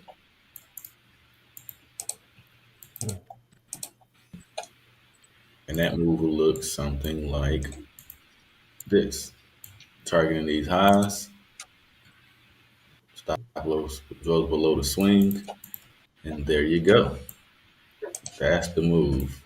This is a nice 2 for $2.79. Not bad at all. It's almost a 3 for 1. Yep. Good one. Right, so that would be the move on UCAD. Moving along to UF.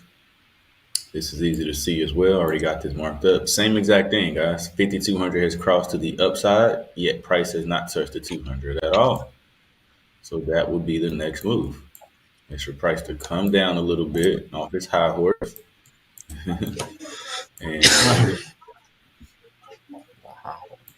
make that W structure. All right, market baseline is already starting to point down. Come on down and give us that reload. Activate those short orders, and that's what the move will look like next in the cycle. I'll be looking for this move here. Right, so that's USD CHF. UJ, very, very, very similar. As you can see, we got the 5200 cross, and once again, price has not touched your EMA. What does that tell you? The next move in the cycle is W off the 200. All right. We can target this ADR high up here. Whoa, this is a nice one. This is a 5 for 1. Whoa, wow. Whoa, whoa. Yeah. Fat money. Monster trade. Yeah. This might set a month up if you can make this one. Hell yeah. You take one trade, set up your whole month. Yep. That's right. Right. Plus the reload. This will be awesome. Awesome, awesome, awesome setup. Yeah, same thing as always. 5200 cross. No touch to the 200. Next move in the cycle is that exact move, W. AUD CAD. AUD CAD is a bit interesting because we have this fresh 5200 cross. All right. And as you can see, we have no touches to the 200. Not just yet. So the next move is, of course, same as the rest of them, or most of them, looking for that M off this 200 EMA, going back short. Market baseline is already attempting to go up above the static line here. So we just want to see this curve up, give us that reload, activate those orders. Sorry about that, guys. I got a pretty dry throat all of a sudden. Oh, all good. I had to quickly run out. Grab some something warm. I do apologize. A little parched. Oh, you're totally fine. It happens. Yeah.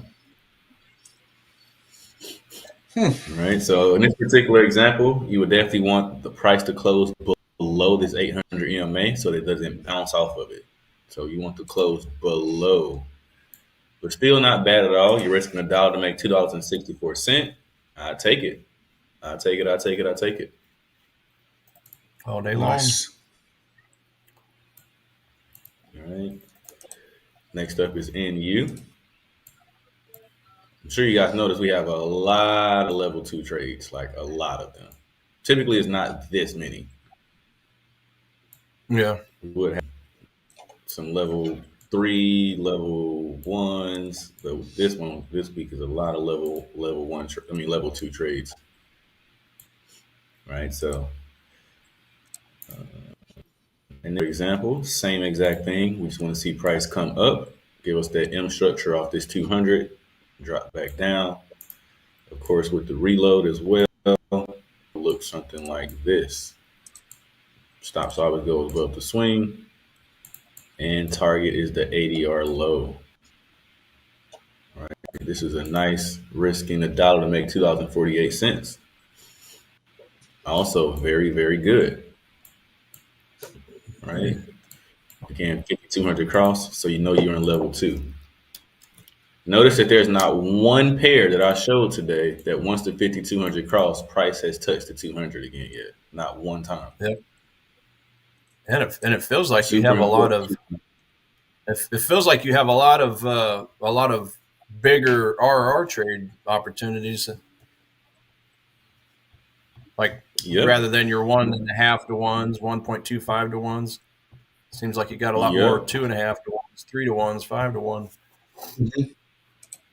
Yeah, this thing it then pulled down so far, so that pullback is going to be pretty steep. The target, since it went so low, is much lower as well, or much higher, obviously. But you're absolutely right.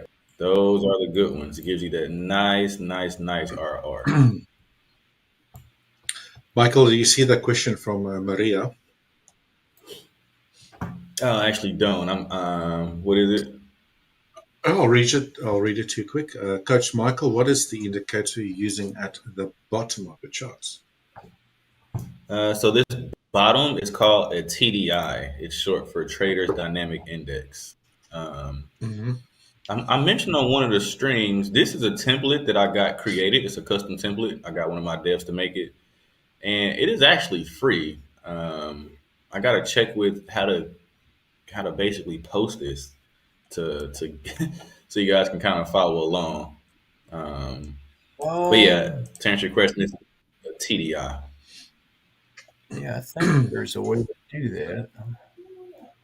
Yeah, but sure. All those indicators, are they free indicators, Michael, or did you pay for them? No, these are free. I mean, I paid him to get this created, obviously, but I can give it away for free. Wow. I think the indicators need to be loaded first. And then if you share the template, then it shows up. I'm not sure. Yeah. Good question, man. So the way it has it is like when people like join and I like want to give them this like a link that they click and they're able to download this entire thing. Like I guess it's a template that I've loaded on, and then once I share the template and they click it, it just automatically pops screen. Is it like a Pine script code that you just have to put in? I believe so. Yes. Yep. Because I believe Pine script is done in TradingView, right? Right. Yep. Yeah. Yeah. Shoot. Yeah, that's a little far from my. That's almost beyond my purview. I'm not good at like that. Yeah, I've got no idea how that works, to be honest with you. I've played with a little bit of the basics of Pine script, but by no means of a master at it. But yeah, I think. Yeah. Well, shoot, we'll have to test it out. You have to like email it to me or something, whatever it is you got, and I can see if I can plug it in. Because I have done a little bit of it, so I might be able to figure that out. Okay. Cool. I know it's possible because again, the few people who basically have joined like my private sessions, I have it like kind of set up where they can just click it and download it, and they don't have issues. I didn't set it up. My partner James did, as I was telling you about earlier today. He's good with that type of stuff, not me. That's not my strong suit. But they haven't had any issues downloading anything. So I'd imagine it's fairly simple. Like the work is already done. It's just a matter of clicking it and installing it on your TradingView. Yeah. We'll have to play with it after stream or something. See about it. Yeah. Let's try to get that set up for everybody for next week. That way we can make it easy to share. Yeah, exactly. I think that'd be super easy. I mean, super cool to do as well. Yeah. And it just like when I'm going through all of this, right? Like it looks simple when I'm showing it to you, but if you don't have this template specifically, it's not going to be that easy. Yeah, that's a really good point from a learning perspective, for those that are interested in your strategy.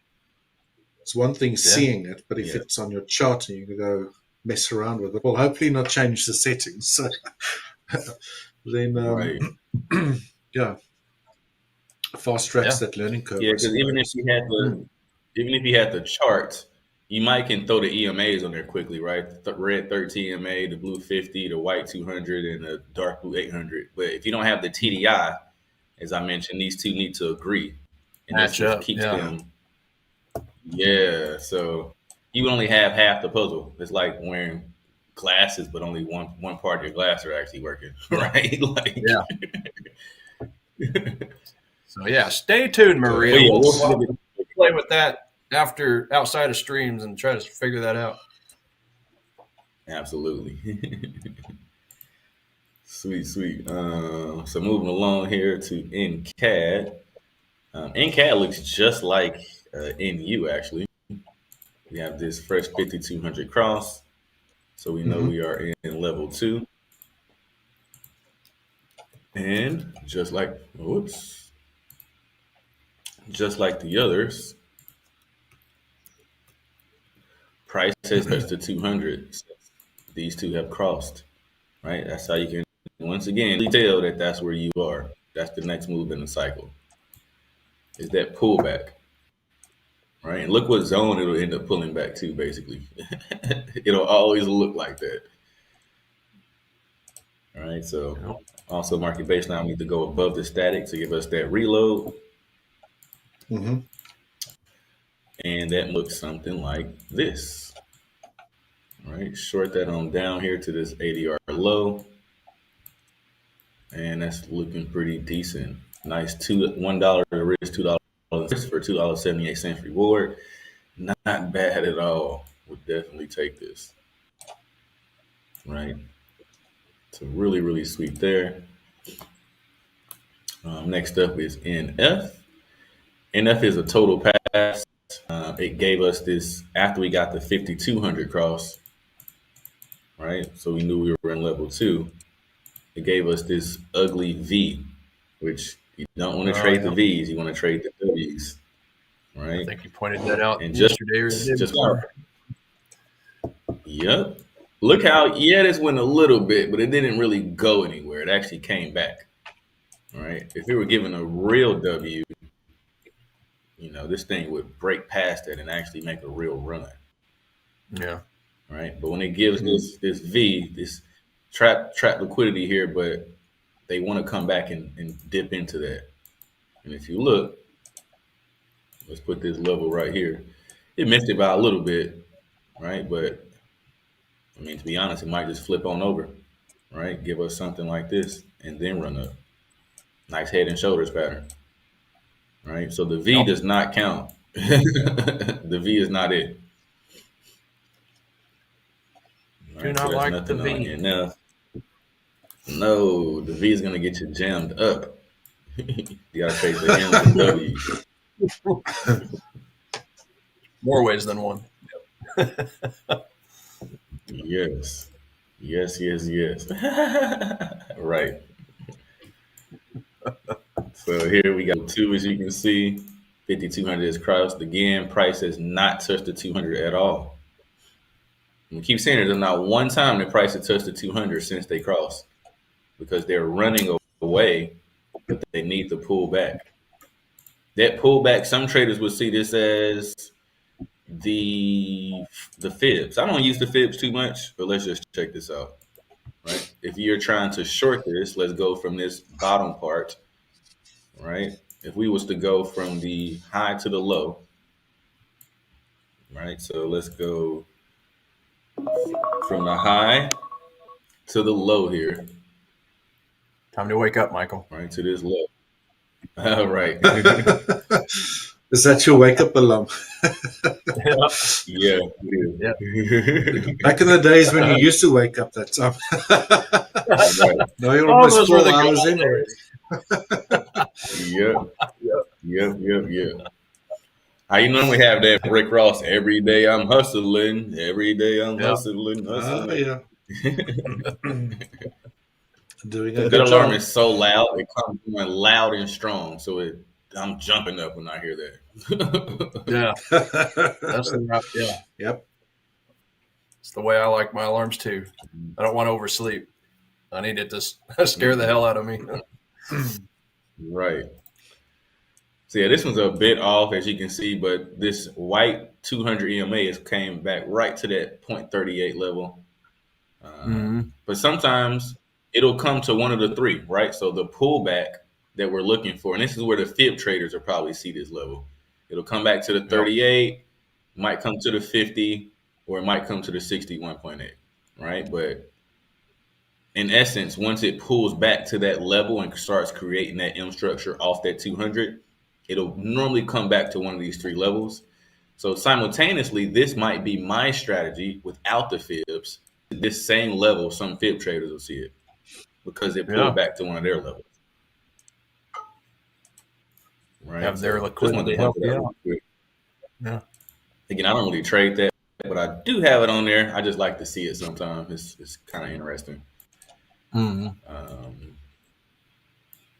yeah, just got a few bit more here, and I'll wrap this thing on up. But yeah, same thing. Looking for that M off the 200.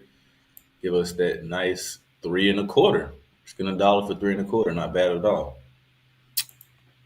Well, those level twos are paying you. Yeah, I meant to ask you. I meant to ask you about that. Do you is there much of a difference between level 1, level 2 with the RRs? Like, do you see better risk reward on the level 2s versus the level 1s, or is there any pattern at all there? It's a great question. So typically what will happen is, answer your question is, there is greater reward in level 2 because level 1 is going to break this, right, and then pull back. And yeah, it's going to break this level 2, right, as well. Yeah. But this level, and I'll draw it like this, because this typically is this level pretty much drops all the way down to level 3. So that difference from the distance from level 1 to level 2 is fine, but the distance from level 2 to level 3 is pretty large a lot of the times. Yeah, that's what I was suspecting as you were kind of explaining all that. But yeah, it makes sense. The further you get into the trend and the trend phase, exactly drops faster. That's exactly right. Yeah. And when it is low, it sometimes it can get really low, right? So that would be that move from 2 to all the way dipping into 3. So yeah, absolutely. Cool.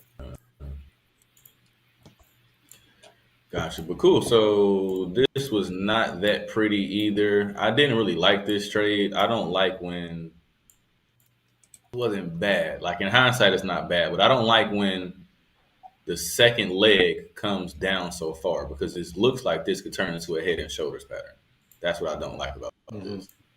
Right? I want my W's to the same length like this. I don't want it to do this. That's not right. Get all funky. Yeah. Because what'll happen is it can easily do something like this and create that last shoulder and then give you the head and shoulder. So when I see it pop up like this, right, and I get this move here, I don't like to take that long because again, it can easily just get carried away. Yeah, and knowing how it works, as soon as I take this trade, that's exactly what's going to happen. Yeah.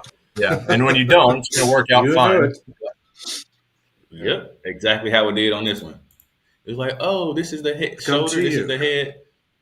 Wait for that shoulder. Psych, there's no shoulder coming. Just runs There's off. Secret agents watching your count. Yeah. Yeah. You know it. It's like, I feel like sometimes I'm at the casino and these guys are like, this guy's counting cards. I'm like, oh, we can watch him a little bit closer. He's also stalking you when you're on the slot machines. Yeah. Well, he plays Uno, doesn't he? Then you coding into your slot machine. Right. So sweet. So yeah, this one's dead. I'll leave this one alone totally. EF, kind of the same thing as you can see. Now, this isn't a coincidence that as soon as we get this 5,200 cross, right, price has not touched the 200 until now. This thing's like, oh, it's time to make that pullback to that 200. Let's go get them, guys. Let's go run those. Right now, it's pulling back to this 200. We still need this reload here. Yeah, but this speed going back down to the downside, nearly a 3-for-1. Nearly a 3-for-1. So this would be that as well, right? Long to CAD Yen. I'm done with CAD Yen. I told you guys this one got on my damn nerves last week. Yep. It just ranged after that. I'm like, you know what? I'm done with this pair for this week. It needs to get out of this level that it's seen. It's kind of just sitting here. I'm not touching this until it gets out of this area. Move up or down to a different level, huh? Yeah, I'm not messing with this damn thing. It needs to make up his mind. Shape up or ship out. You got to break out of these two areas. I'm not touching it until it does. So this is nothing for me. FJ doing the same thing. It's kind of staying in this same little level as well. I don't like it when it does this. It just looks really, really weird. There's a lot of wiki and range stuff going on here. A solid pattern doesn't look like this. Like when I see this is to me indecision. Like this is all chop. Like they're just holding this level for so long that it's crazy. Chop fest. Right. So this is nothing for me as well. CAD Swiss, pretty close. Right, 5,200 cross here as well. So we know we're in level 2. Right, and once again, 5,200 cross, but price has not touched the 200 at all. So it needs this to come on down, give us that beautiful W structure 200. All right, plus our infamous reload. And then I'll be interested in it. Until then, it's a pass. Pass.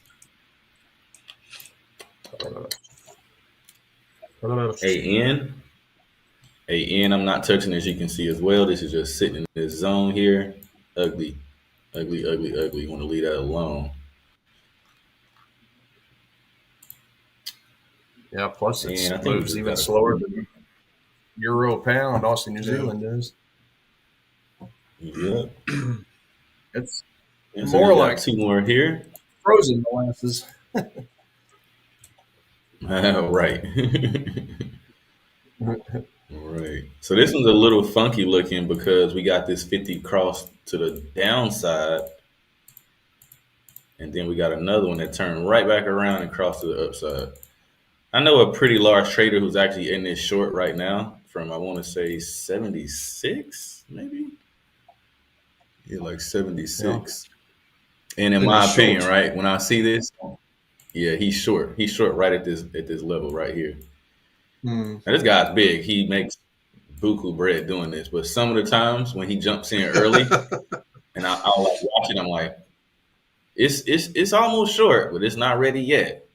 So when I see him in drawdown, sometimes I'm like, yeah, he's missing like a piece. He got positions, or yep. And he's a swing trader too, so he'll just hold this until it finally gets to his level. But this is what I mean when I say the other side of the V. He's on the opposite side of the M at this point. So he has to sit through this draw.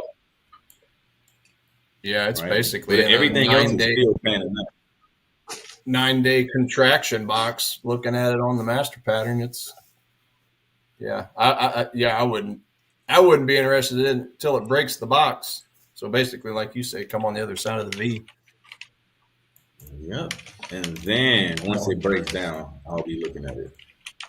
All right. Yeah. Gotta get that reload. And that move will look something.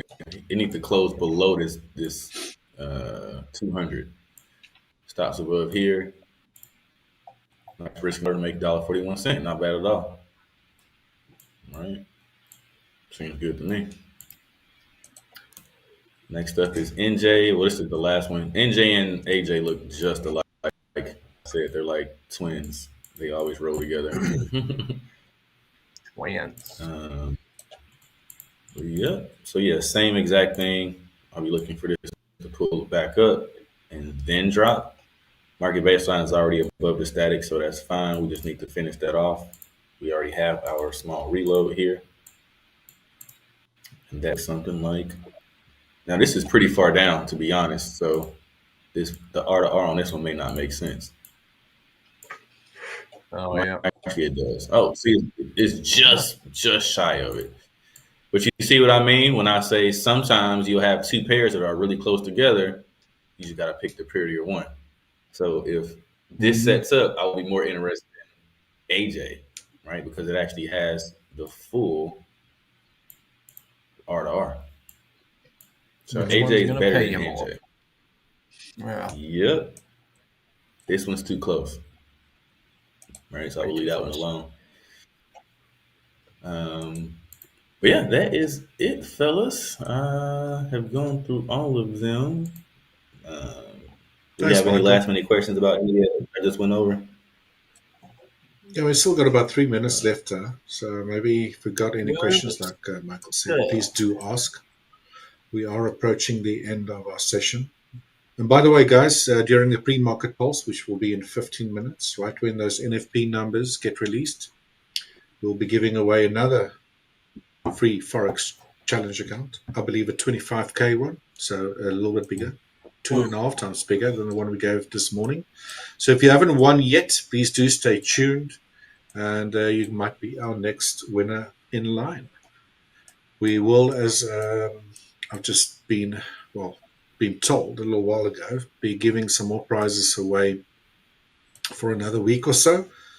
So guys, keep on logging in, keep on chatting with us, and I'm sure you'll be next in line for a prize. I remember a lot of these names in here actually since we started, and most of you guys already won accounts, so hopefully it's been going well for you. Hopefully what you're seeing here, what we're showing you guys, is helping you out a lot. And yeah, again, if you haven't won yet, don't lose faith. We've been giving them away like hot chips, if you will. That's right. And also believe we'll be giving some more prizes away during the futures session that follows after the pre-market pulse as well. So again, guys, do stay tuned. You might be up next in line. That is right. Yes. Employment numbers coming up in 17 minutes. And then employment numbers. Yep. Average hourly earnings, unemployment rate. Yep. And then the PMI at 9 a.m. Central. So hour and a half after that employment data. So be alert. Oh, that's right. I almost missed that one. 10 a.m. Eastern. Yeah. Nice. Yeah. And then the University of Michigan sentiment, which sometimes moves markets, but not always. That's probably why they have it listed as an orange folder. NFP numbers today. Well, definitely. That's it. See how that goes. Definitely going to get some volatility. See how the futures guys tackle that volatility, but they've been doing pretty well with the volatility. So, guys, do stay tuned. If you haven't watched them yet, it's really worth your time, especially if you're interested in the futures. They kick things off at 9:30 Central? Sorry, Eastern. Right when the markets open, and some really good traders in there. Obviously, a bit more volume when things come in during that time. So, see how they navigate the markets. Again, if you haven't won a prize yet, please do stay tuned. We'll be giving some more away during the course of the day. And that's pretty much us, guys. Thanks for all your knowledge that you parted with today, that you keep on parting with every single day. And thanks to all the viewers for joining. I hope you all have a fantastic rest of your day, fantastic weekend, and we'll be back with another Forex session next week, Monday. Peace, guys. Right. All the best from my side. All right, guys. Safe trip. Cheers, Michael. Cheers, Tiger. Right. Cheers, cheers. All right, Tiger. Saludos. Adios. Adios. Adios, Buen día. amigos. Con Dios. Bon Talk to dia. y'all later.